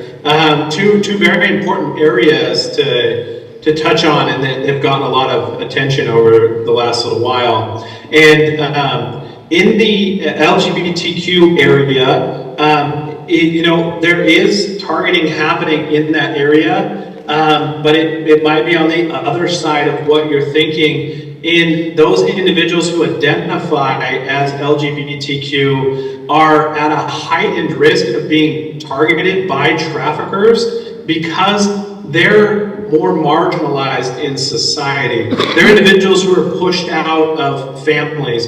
They're individuals who don't have a place as much in society and are looking for connection. They're looking for family. They're looking for support.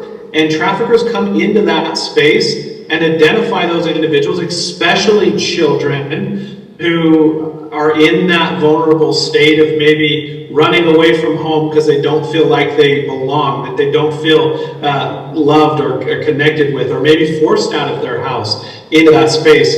And they come along saying, I understand, I know what you're going through. And they build that relationship, they target that vulnerability that exists in that individual's lives, and then turn it into exploitation. So that's a big space connected to that LGBTQ that does tie into trafficking and those vulnerabilities being targeted.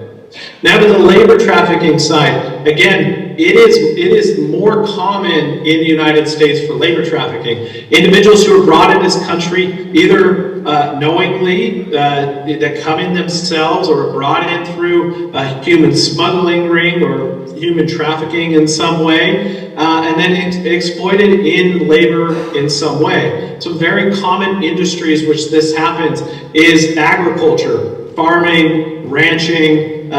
One to tie in there in Alaska, the fishing industry is another one that individuals are exploited for labor in. Inside with women as well, inside hospitality industries, inside the illicit massage industry as well, are some that our individuals are exploited in. Inside restaurants are another common one as well. But some of the pieces that make it harder to investigate these cases is, with many of them, mining, agriculture, fishing, those people are out in rural areas. They're not close to individuals. You get an individual on a boat and they go out to sea and they're fishing. Who's going to find them, right? They can just stay out there, and when they come into port, they can tuck them away. And so it's harder to investigate. It's harder to find those in the labor trafficking. So sometimes it's not as publicly known and not as investigated. But I hope that gives you an idea of some of the industries that are, exploited towards labor. Hi Tyson, thank you for your presentation. I have a question about how parents and grandparents can help their children to be aware of when they're in a dangerous situation, or how to do like preventive role playing, even though it's awful that we even have to talk to children about that at a young age. And the reason I'm asking this is that last summer, a friend of mine who's a fantastic mom, her 13-year-old daughter and two of her girlfriends went on their bikes just in Palmer. And the mom just got this warning in her heart. I believe it was the Holy Spirit telling her something was wrong. And she jumped in the family van and she took off after them, and she literally caught them by the side of the road with men trying to force these girls into a van. So it happens right here. So what can parents and grandparents do to guard their children? Thank you for sharing that personal experience and story. I appreciate that. Because it does. It happens everywhere. And, abductions they happen, and you see it going on. Number one is start the conversation. Don't be afraid to have these conversations. Many times parents will skirt away from it, or us as a society will skirt away from it because we say a number of things. We say, well, I don't want to ruin the innocence of my child. We don't have to dive into the deep darks of the conversation. You can do it in an age-appropriate way. I have a 4-year-old and I have a 2-year-old, and we already talk about these topics with our children. Our children already know that there are predators in the world. That's something that our children need to know. It doesn't mean we have to destroy it and make them think that there's no good people in the world, but we need to start to have the conversations. We need to begin to empower them that we're there for them. It's interesting, I go around and I speak to a lot of high schools and youth groups. I think this year alone I've already done about 20 of them that I've spoken to high schools and to youth groups about these topics. And I always ask the question, after we get done talking about grooming and we define how predators do it, I ask the question, if this was happening to you, how many of you would go to an adult? How many of you would go to your parent?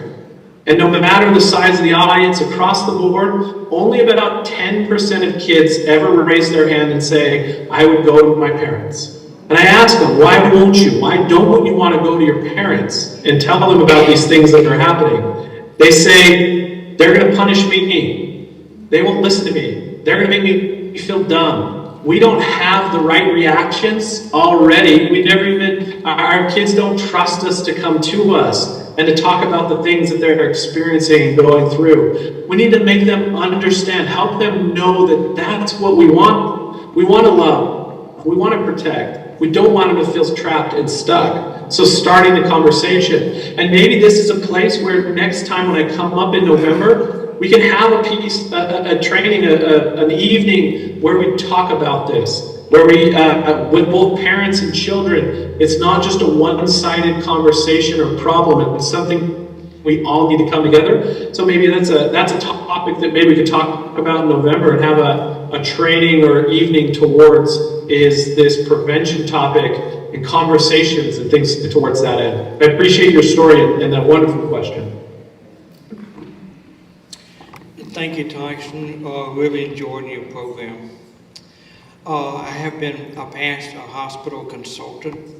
Currently, I'm a chaplain and priest. That being said, as a hospital consultant, it's mandatory, as well as a priest and chaplain, it's mandatory by law that we report abuse. abuse, of elderly abuse, sexual abuse, and things of that nature. Not get into the weeds of this, but some of the legislative individuals are here. Could you just throw out some suggestions or some way that we can have that incorporated for sexual trafficking of children that can be reported in the same format of elderly abuse as well as sexual abuse that the hospital and or professionals have to report? Yeah, well, I will say that, I mean, it is a sexual crime, so if the hospital knows about it with a minor, that then they would still be a mandatory reporter under that. So if they're a mandatory reporter of a sexual crime against a child, which pretty much every state, there are certain professions that are mandatory reporters. Most states, every individual over the age of 18 is a mandatory reporter. I'm not sure about Alaska. But a mandatory reporter would be required to report human trafficking because it would fall under the same criteria. Now, that is not the case if it's an adult. It's not mandatory reportable in that case until they become an elder. But there's that age gap from 18 to, I don't know, 65, 50 something, that it's not mandatory to report. And I don't know if we'll ever get over that in all honesty, because of certain laws, HIPAA laws and things like that. I don't know if we'd get to that point to overcome that. But one of the pieces that we can do that's not there is education and training towards that end. Healthcare individuals that we work with always throw up a few limitations that they feel. Number one, they don't feel like they can identify human trafficking. How are they able to make a report and feel confident in making a report if they can't identify it as human trafficking? Human trafficking is happening and going on. And so training towards that end with our healthcare professionals, either by making it a mandatory in the state. Another piece is providing maybe funding towards it so that groups will be more incentivized to do it. Sadly, you wish they would just do it. That's not always the case. So making it mandatory, attaching funding towards it, making it easy and accessible and ongoing, not just a one-time thing, making some stronger requirements to it. I know that in some states, it's required for educators to get human trafficking training, but there's no stipulations stuck to it on length or qualification. And so it's a 10-minute online training, and it ticks the box. And the school gets to say we did it, but it needs to be more than that. It can't just be that type of piece. So in the healthcare industry, pieces like that, working to develop an easy reporting process. I know that countrywide we have the human trafficking hotline. Most people don't know that. Most people don't know the phone number to call it. Could there be a local hotline? How can we help better empower our healthcare individuals, education individuals, to know and have an easy path that they feel confident in reporting to, rather than an ambiguous national hotline that I might call. So just a few thoughts that I put out there. Nothing is, I'm not saying that that's the ultimate answer, but just some thoughts to kind of put towards that conversation. Hi Tyson, thank you for your presentation. I have a question about the dogs. Can you clarify why they're looking for the electronics? Are all the traffickees have phones or something electronic? And I'm not understanding exactly why are the dogs learning how to find electronics, and can you fill in the gaps about how that connects? Yeah, so the reason that they're going after electronic devices is because that's where the evidence of the crime exists. Because more often nowadays, the place where the trafficker has either solicited or tried to exploit the individual has been in a digital space. They've sent messages over an app, or they've sent messages over a game. And so that's one of the pieces, is that solicitation of the individual. Second is the sending of exploitation material. Many times, if a trafficker gets an image or a video, they're going to send it to someone else over a digital space. And so the evidence is going to be on a digital device. Also, they're going to advertise more times than not in a digital space. So they're going to put it out to the world that they have an individual who they're selling for sex. They have a minor who's available for someone to come and to exploit and have sex with. And so that evidence is going to be in a digital space. So that's why they're going and looking for that digital device, is because more times than not, in the world we live in, crimes have digital evidence that can be used in the investigation and in the prosecution of the case. So it's mostly gathering the evidence to prosecute the case. Yes, thank you. I understand there's a universal sign that people can use if they are being trafficked. I don't know if it's universal, but I've seen people that when they go like this with their hand, it's a symbol that they're being trafficked. Could you expound on that a little bit?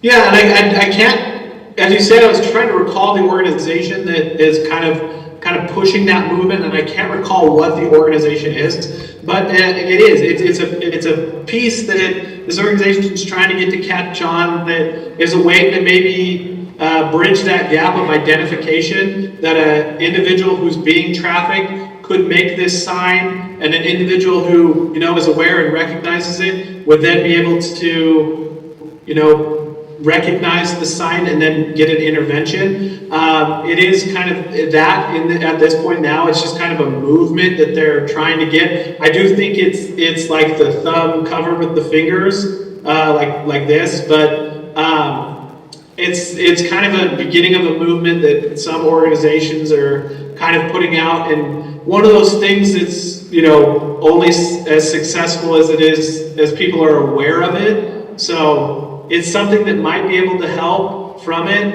and I'm sure there are situations that it has helped. A lot bigger conversation to go on the impact of trauma on an individual, and if they would even get to the point of doing that. A bigger conversation there, but it is something that could be successful if it gets to the broad enough awareness that people know to recognize it if someone doesn't. Yes, Tyson. I'm a grandfather, and I have several grandkids and daughters-in-laws, and we had actually a anniversary party tonight. And when I walked in the door, my grandkids came running and threw their arms around me into my arms, and I gave a hug to my daughters-in-law. Someone looking on to this, how would you determine if it was child molestation, improper, touching, hugging, in the past has been, and still is, a mark of predatorism and all that kind of thing. Can you explain how you would tell what was and what wasn't? Do you mean to, like, in connection, if it's just molestation or if it's trafficking, or just how can you tell if abuse is happening? Anyway, what I understand is there's different steps that I do regularly to my kids and grandkids and kids at church. How somebody who's seeing that, could they report me? Oh, okay. Yeah, so, it's, number one, I will say that, obviously there is a difference between, molestation and that happening and trafficking. It becomes a violation of a trafficking law when it's for commercial sex, when there's an exchange of goods for the act. So, it does, molestation, rape, all that's wrong, right? But it breaks the law, doesn't cross a human trafficking law until it's a commercial act, sex act, meaning something was exchanged. Now, you bring up a good point there of, we have a close family friend, and their kids, see me as a family, someone close to the family, and so they always run up and they give you a hug, right? And how do I protect myself? How do I make sure, it's not crossing a line? Number one is always keep it consensual. Don't force it upon it. One thing that parents can do specifically is, teach their children that they have that choice. In our society, we have these cultural norms that a child has to do certain things. You have to go and give your grandparents a hug goodbye. You have to, give your parents a kiss goodnight. You have to do this. And if they're not doing it, then they're in trouble. And, it might seem like, okay, well, that's not wrong. I'm just teaching it. They love them, give them a hug goodbye. It's nice to do. But you're also teaching them that there are moments where an adult can demand that a child does something physical to them. And so parents can teach their child and empower their children that they have that choice. Now you could also, along with that, say, hey, the reason we give hugs to grandma and grandpa is because it shows them that they love that we love them and they appreciate it. And so you can give them a hug and it will show them those things. So you can teach them towards that end. On the other side, if we're the ones and kids are running up and giving us hugs, making sure that it's understood that, hey, do you want to give me a hug? Not making it a demand like, give me a hug, you have to give me a hug. Enforcing and setting those boundaries within that space as well. Now, again, a predator is utilizing those things to the end of exploitation. So make sure you're never doing that. If you don't want to be seen as someone who's being a predator, don't go to the end of, I'm not getting a hug to eventually, hopefully move on to an exploitation stage. It's showing that affection, it's showing that I care. Setting those clear boundaries, enforcing a child's choice to give a hug, to give a high five, whatever it is, making sure that they understand that they have that choice.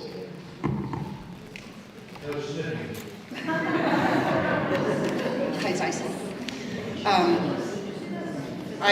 When you come in October and November, I would very much like to set up a time to meet with you. I was actually a victim of sexual assault by my martial arts instructor back when it was like 84, 85. So this is way before you guys even started or anything. But there's a lot of stuff that since you guys have done this and put the information out, and I've realized all the different things with the tunnels and everything else that's been going on, I have put pieces together. It's been 40 years. I'm putting pieces together now that I didn't understand before because of people that he had talked about, like in Florida, with the mafia group, and New York, and he knew celebrities in Hollywood. I was able to get signed pictures from people, just a bunch of different things. And the whole thing, when he came to the school to start this martial arts class, he wanted to groom a group of people to be able to take to New York for a karate tournament. Well, it never happened because they didn't have enough parents to go along with. So had that happened, I'm not sure. I found out later on when everything kind of happened a year later that he had a history of doing this, and it was in different states. And he was waiting to go back to Ohio for a couple of girls that he had also done the same thing with. And so there's a lot of things that I'd really like to discuss with you. I don't know if it's information that maybe I can help you guys with, or something just from the experience that I've had, and it's been 40 years. But of course, again, I say thank you for sharing that experience and the things that you've gone through, and I appreciate you sharing that. And I'd love to chat with you when I come up. Edna has my contact information. And reach out over email. Yeah, you can get it from her. But I will say there, that story you share and whatnot, it highlights a lot of the ways that it happens. That's why it's important when we talk about prevention. We can't just focus on, when it comes to people, the titles of people that make them a good person. because so often those are the individuals who are predators as well, right? Not saying every school teacher is a predator or a police officer, but there are police officers who are predators. There are teachers who are predators. And so we need to focus on the actions of those individuals when it comes to prevention. And I'm so glad that that trip never happened. And you know, hopefully it's something that one of the pieces of our prevention program focuses on. That is feeling safe and unsafe and recognizing that feeling. It doesn't matter who the person is, what are they doing, what are the actions, and how does that make you feel? So I appreciate you sharing your story. Thank you.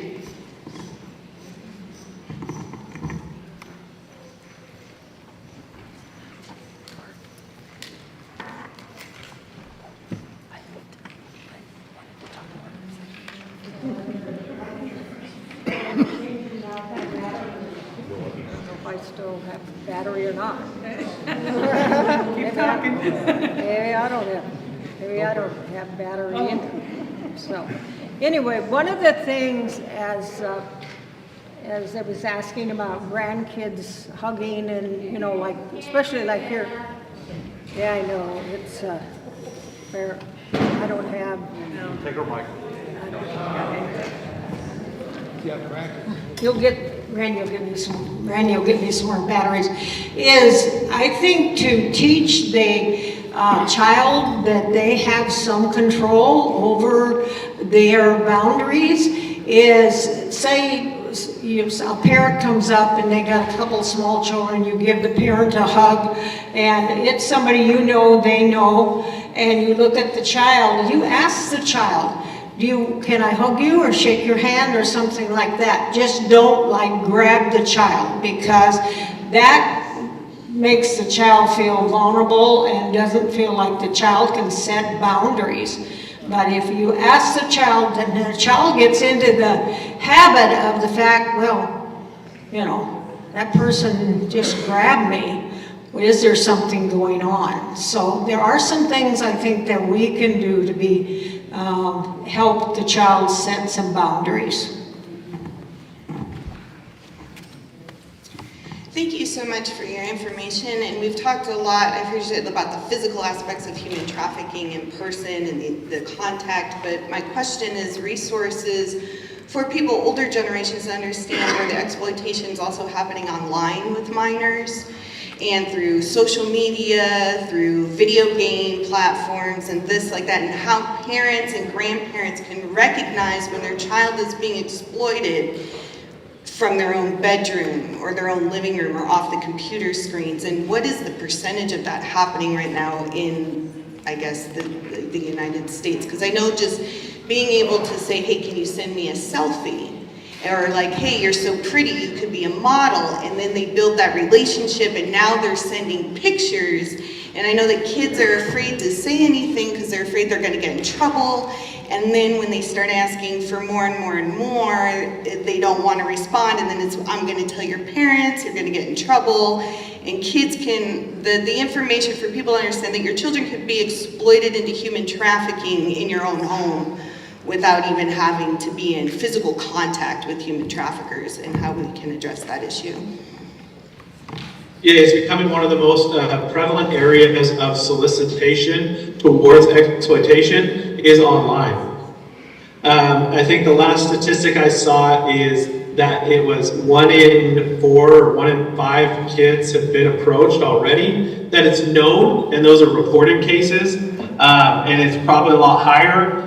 It's my opinion that it's not if it's going to happen, it's when it's going to happen, that they're going to be approached by a predator. Now, the online space creates advantages for the predator. Number one is they can be anonymous. They can be whoever they want to be online. And so often, they create hundreds of profiles and then handpick the profile that they want to use to best approach that kid. Or, as we've seen many times, they'll approach the kid using multiple profiles to kind of build a friendship and a group online that then they push the child towards a specific profile that then they feel lucky to be a part of. Maybe it's the older, cuter boy, And then the predator will utilize 3 or 4 to kind of build a relationship and say, oh, you know, Mark, the older kid, talked to you? Oh man, you're so lucky. Isn't he so great? You know, maybe you should talk to him. And so they can be anonymous. They can be whoever they want to online. They have as much time as they want online. You know, they no longer have to be as opportunistic, waiting for that moment to abduct a child, or waiting for that moment to get a child away from their parents in their own home or over to their house. They can take as much time as they want to build these relationships online. They can learn so much about a child online before ever interacting with them. And so when they do approach a child, they already know so much about them that they have shortcuts to building their relationship with them. They can learn their likes, their dislikes, the vulnerabilities, the dysfunctions that they have with friends and family. They can learn all of that online in as much time as they want. We've seen predators who take months and months in just building a profile of an individual, a child online, of what information they can learn about them before they ever reach out. And then they reach out and they use all that information to try to instantly build a friendship with a kid online towards the end of exploitation. And we see it oftentimes and time again. I could go on for an hour just about this topic alone, but it is a space that, yes, we need to be very aware of it. We have a number of trainings that we do and that we provide.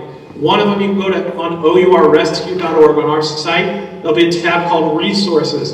And then there's one that's, I think it's called Start the Conversation or Start Talking. Maybe it's Start Talking. Sorry, I just misplaced it. But it's an online resource for parents that they can go over and learn about the online digital space and the ways that predators are misusing that to exploit children. But it's a place that there has to be conversations and trainings that are for our children, education for our children, because they're just not aware of the risks that are out there.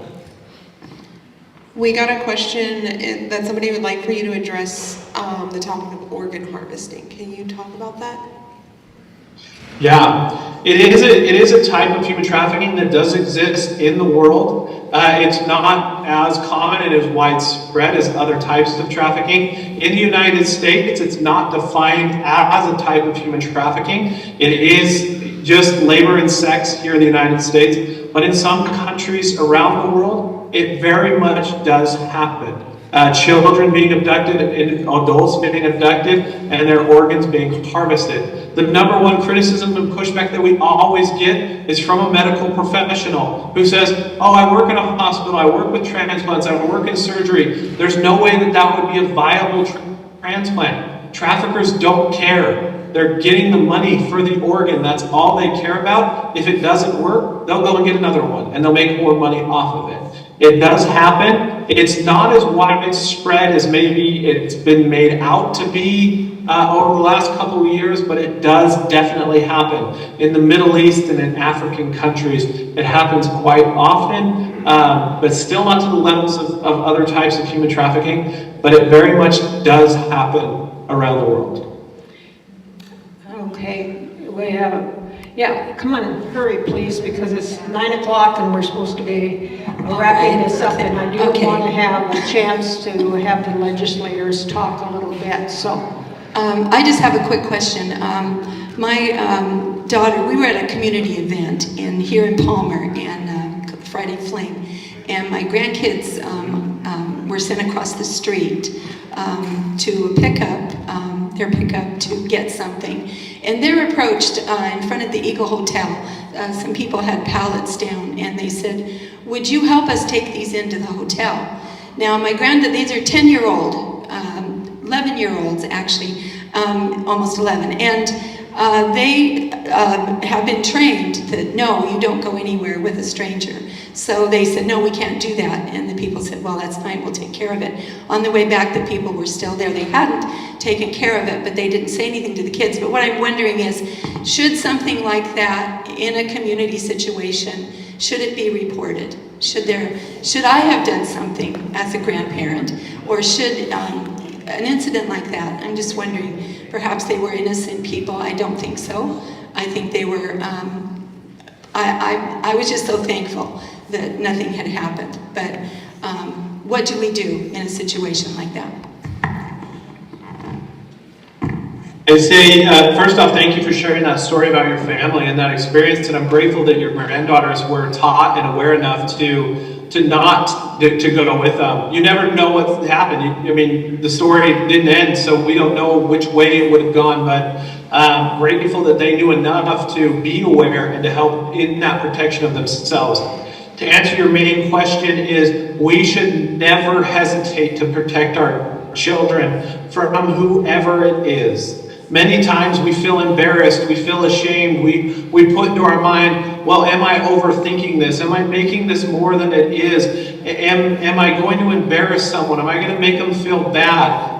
If it's your child that you're doing this for to protect, never hesitate to protect your own child or a child. That's who we should be protecting, and that's our role as parents and caregivers, is to protect our children. So you could make the report of that and say, this is weird to me. I'm sure if it's a community event, there are probably law enforcement walking around, and you could say, this just happened and it made me feel uncomfortable. Law enforcement has the opportunity to do something about it. If it's a parent, if it's an incident where your kid comes home from playing at a friend's house and has a story of something made them uncomfortable or something happened, never hesitate to protect your child. Even if you feel this is going to embarrass the family, this is going to make them feel bad. My opinion is we should never, ever hesitate to protect a child in an instance where they felt weird, where they brought it to you. They obviously felt like something was off in the situation. So it never hurts to make a report.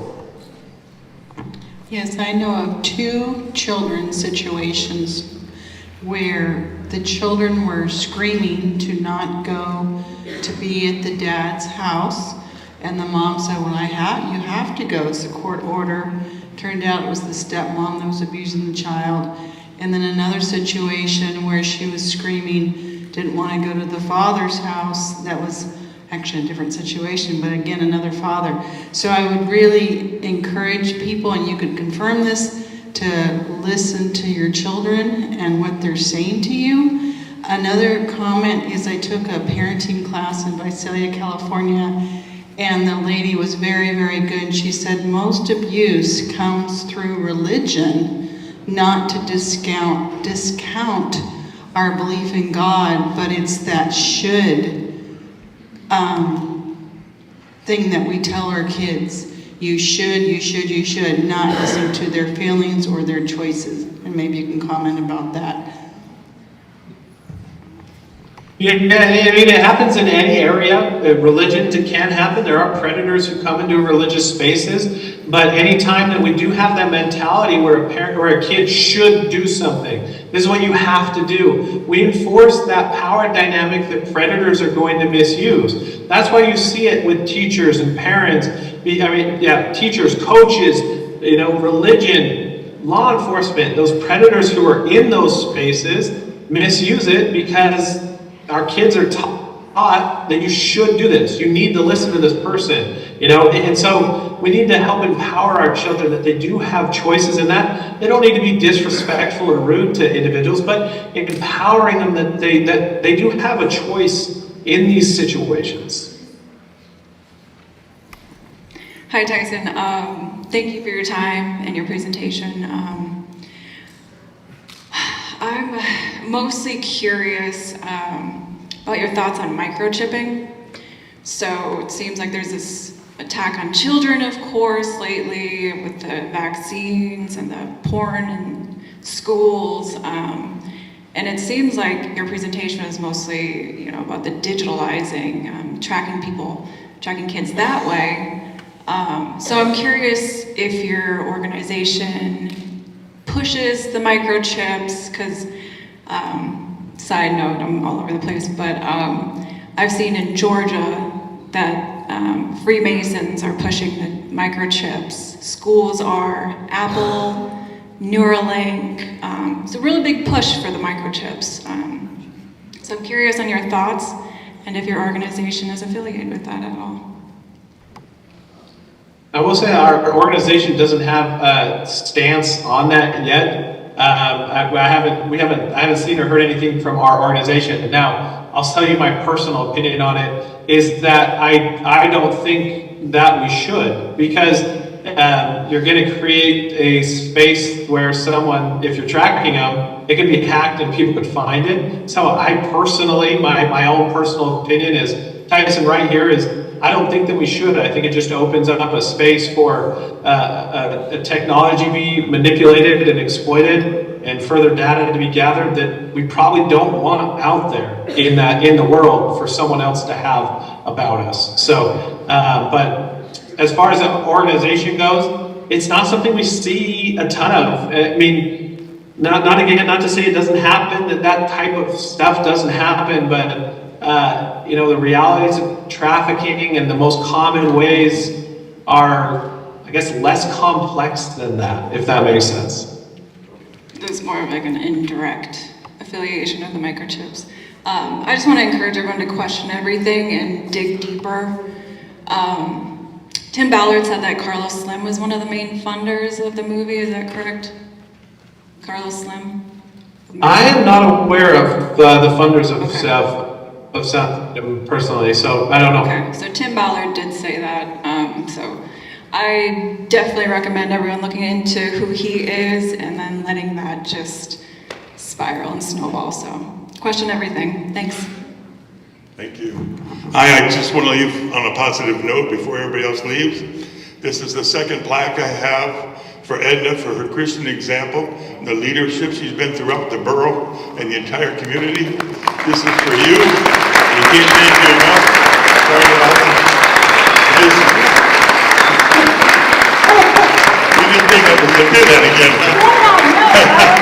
Okay, that was, the first one was for the borough office. Okay. This is for your office. Okay, thank And this you. is a picture of the Palmer police helping a homeless guy who used to walk in the road in the wintertime when it was dark and there was no, I'll say, Wait. yeah, walkway, and he'd be walking the road. And I got this yellow jacket for him, a reflective one, to keep him from getting run over. And the Palmer police went to track him down and give him this jacket to keep him from getting killed. And they were proactive. Instead of waiting for an accident, they went ahead and prevented an accident.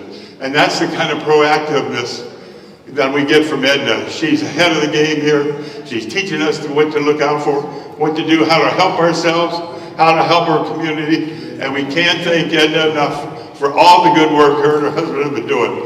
I appreciate you. We just get it. Thank you. It's all God, as you know. So Mike, let's see, is David still here? Open the picture. Kathy. Tyson, if I could have you just stay on for a few minutes while I call up the legislators so you could hear what things they might be working on and then how we might discuss that further when you come in November or ideas that you would have. So Mike, will you come, and is David still here? Yeah, David, Kathy? You gonna open this thing or you want me to open it for you? You can open it and pass it around. Must be So, something.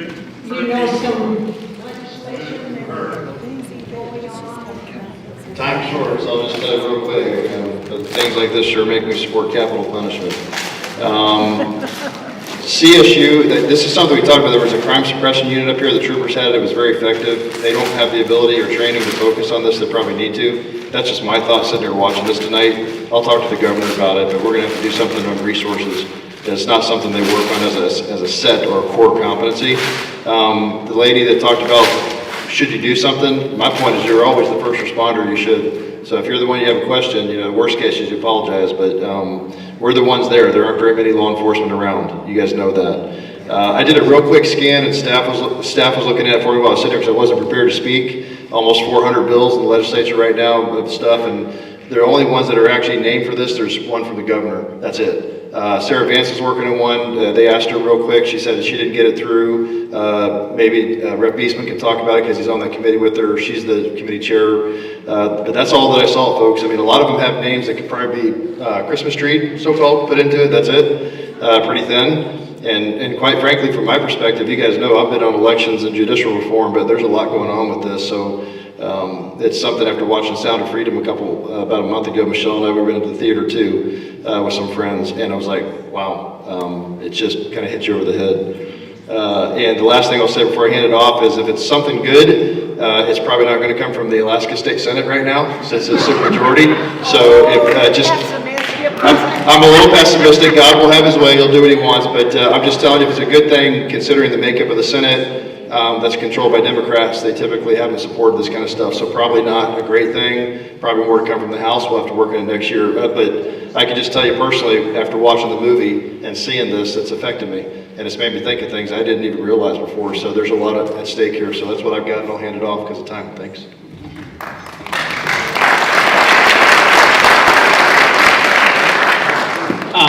As Mike mentioned, this is a topic that we've spent a fair bit of time on in the House Judiciary Committee, and so we are working on some legislation there. I will say, though, the issue, whether it's this type of abuse or other types of abuse, often is the power disparity. And someone has power over someone else that they should not have, and they're abusing that power and they're abusing that influence. And you see a lot of that in politics. And it is not uncommon when you hear about some of the investigations and some of the undercover operations that a good number of the people that are on the perpetrator list are people in power, sometimes political power, sometimes politicians. And Alaska is no exception. And when you have a concentration of power, it permits that to happen, as was said. Power tends to corrupt. Absolute power corrupts absolutely. It's absolutely true, just as it was hundreds of years ago when it was first said. And so whether it's human trafficking legislation or whether it's any other type of issue that we're dealing with in the legislature, the figure that comes between you and your legislator or getting these policies put into practice is that concentration of power. Power in Alaska is far too concentrated into a very, very small number of hands, and it always ends badly when that happens. And until we deal with the corruption in the legislature, until we deal with the ways in which legislators extort one another and prevent your will from being exercised in Juneau, they make sure their will is exercised, but your will often gets ignored. And as long as that corruption is allowed to continue, we can talk about this, all day long, and nothing's going to change. So it deals, it's a hard, big fight. It's something we've been fighting for a number of years now. I know Mike's talked about it as well with the caucus system and how that is one of the tools that's used to extort legislators. It's not the only one, but that has to end. And I would say that should be, enemy number one. As you're looking for how to bring some of these solutions to Alaska, you're not going to be able to just get around that because, again, that's people with power, and those people will like to use that power either to participate in the abuse or to facilitate other people participating in the abuse. Thank you.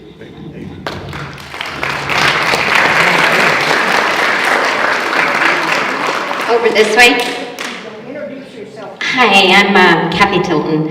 I am the Speaker of the State House. I am the Speaker of the House. So, we have taken the trafficking issue very seriously in the House, and our Judiciary Chair, Sarah Vance, spent a good 2.5 to 3 weeks really setting the stage for the background, and brought in a lot of testimony, and so that we could set a background for the Senate, because as Senator over here Mike said, that's where we think we're going to have a challenge, is getting things through the Senate. So the bill that we're working on that strengthens trafficking laws is called HB 68. And what it does, and I'm looking at a flyer that Representative Vance put together. It's on her Facebook page. I'll put it on mine as well. It's just a really good overview. And what HB 68 does is it increases penalties for all forms of trafficking. It provides legal protection for trafficking victims. It establishes a new crime of patrons of a victim of sex trafficking to target buyers. It revokes business business, teacher, and professional licenses from felony sex trafficking convictions. It expands age-appropriate education curriculum to include trafficking and safe online practices. So that's what the bill does right now. So I was asked earlier, is the bill that's in the House and the bill that's in the Senate the same? No, they're not the same anymore. They are governor's bills that came to us, but the bill in the House has been really vetted very thoroughly. It is headed to House Finance. I'm sure it will make it through House Finance and will be sent over to the Senate. Just some interesting Alaska statistics is that in Alaska, the common age of recruitment is 14 to 16 years old, and the average lifespan once recruited is 7 years. 1 in 4 homeless women at the Anchorage Covenant House have been trafficked for sex. In 2021 alone, let me make this big enough so I can read it, sorry about that. In 2021 alone, there were 81 signals made to the National Human Trafficking Hotline from Alaska, and 28 of those were confirmed to have been victims of trafficking. So I think one of the things is, you know, if you've lived here all your life, and like I have since I was 2, you just don't think that that's happening in your backyard. I heard a story from the people at my house that have put together the group that is trying to educate that there are people who are paying the young men in the schools to give them names of people who are kind of loners or somebody who might be vulnerable. They're giving them dollars to give them names. Yeah, it's sad.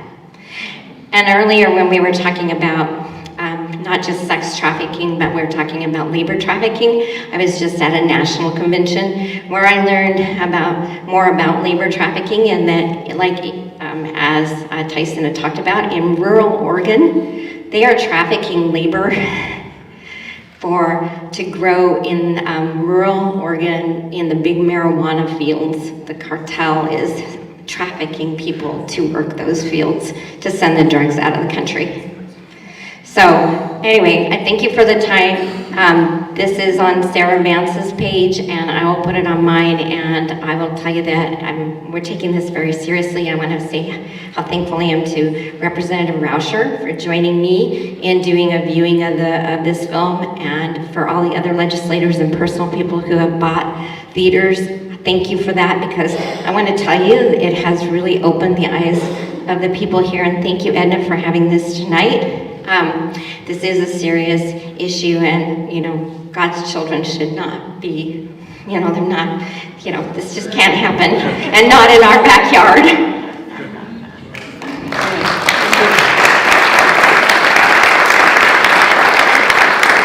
So one thing, if you don't get texts and you do, you know, want to know about when he's going to be coming back and stuff, be sure that you sign up back there so you'll know. It'll be sometime in November. As you can tell by tonight, we most definitely going to need a larger place.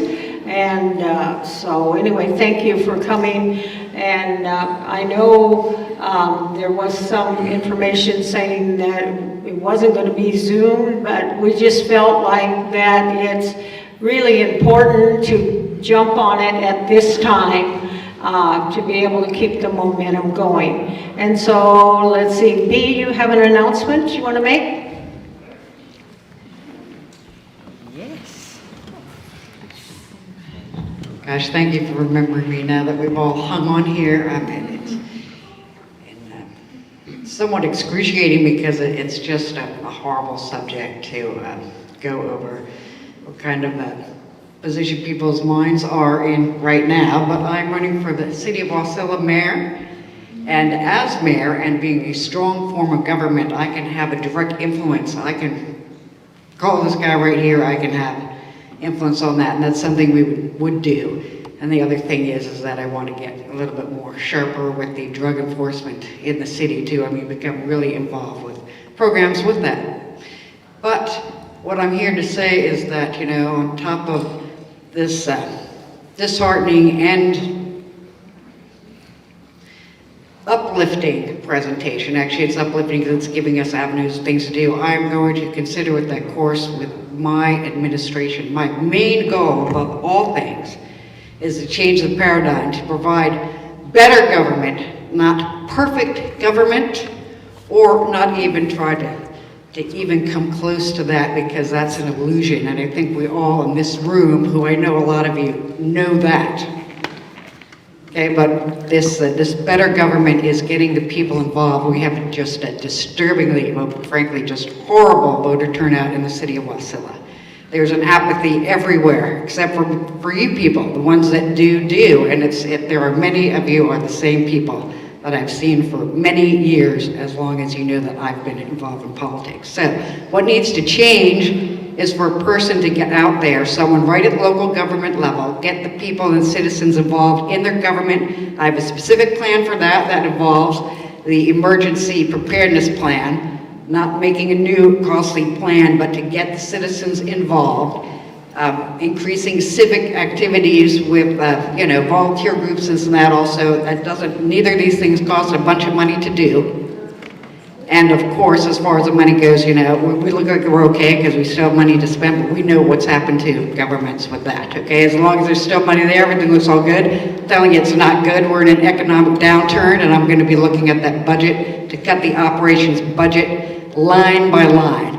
I have experience, and I'm going to close this up real fast, to do these things because I do have a mentor. I know that the current administration likes to shout out her mentor, which was a previous mayor, Mercado, and I have my mentor, who taught him, which was my husband, Vern Rubright. I have a very specific experience of 6 years, so instead, as a new person coming in, I can't hit the ground running. Now, he never came to me, and I won't come to him with every specific thing, but it also is good to have legal experience to actually get my programs running and off to a good start. So anyway, I got a lot more to say, but thank you. We will have, I believe, on the 21st, have all of the municipal candidates. So anyway, yeah. Hello, I'll be brief. My name is Jennifer Schmid, and I'm with Help One, Help Another. I just wanted to let everyone know that the Matsu Help Center has just recently opened, and we have safe houses available, and we offer rehabilitation and aftercare for anyone that has been human trafficked or involved in domestic violence. So if you know anyone or would like any more information about the programs that we offer, please feel free to just meet me in the back corner. Thank you so much. And thank you, Tyson, for your presentation. It was wonderful. Yeah, if you have some flyers or stuff, you can leave on the table. So, thank you again. Let's give Tyson a hand, and thank you, sir. Was certainly God's ordaining us to be, and you've been so gracious to me and to our community, and we will be talking to you about November and your ideas, and I'm sure many people here have an idea too. So thank you again, sir. Good night. Thank you. Okay, let's go ahead and stand for a closing prayer. So if I can have everybody, we're going to do a closing prayer. So, okay. So Lord, we thank you for what you're showing us, Lord, that needs to be done. And Lord, just because you show us the things that are of the darkness, Lord, it does not deter us or it does not set us back to what we want to do for you, Lord. And so, Lord, again, I ask you that each person take this information, decide part of the community should be, what we should cover in the next meeting. And I thank you again, Lord, for the people you put into our valley and into our state, that they will take and complete the plan and purpose that you have for each one of their lives. In Jesus' name, amen. Amen. All right, thank you guys all for being here tonight. It was greatly appreciated. If you haven't liked and shared this video, why haven't you done that yet? Come on now, like and share this video. Get it over with. You can find this on Twitter, YouTube, Facebook, and on Rumble, all at Politadick. And please go to our website, politadick.com. Click that support button. Your support is what makes these videos possible, makes it available so that we can do more of these and get more of them done for you. We have one more coming up this week. It'll be Thursday night, and it is the Alaska Party and Independence Party. The Alaska Independence Party will be listening to Bob Byrd, and he will be giving us a talk on why the Uniparty might be something you might want to walk away from and join the Alaska Independence Party. Again, thank you guys all for being here. Don't forget to like, subscribe, and click that bell to be notified every time we go live. Again, help us, show your support. Go to our website, politadick.com. Thank you guys all for being here again, and we will see you Thursday night.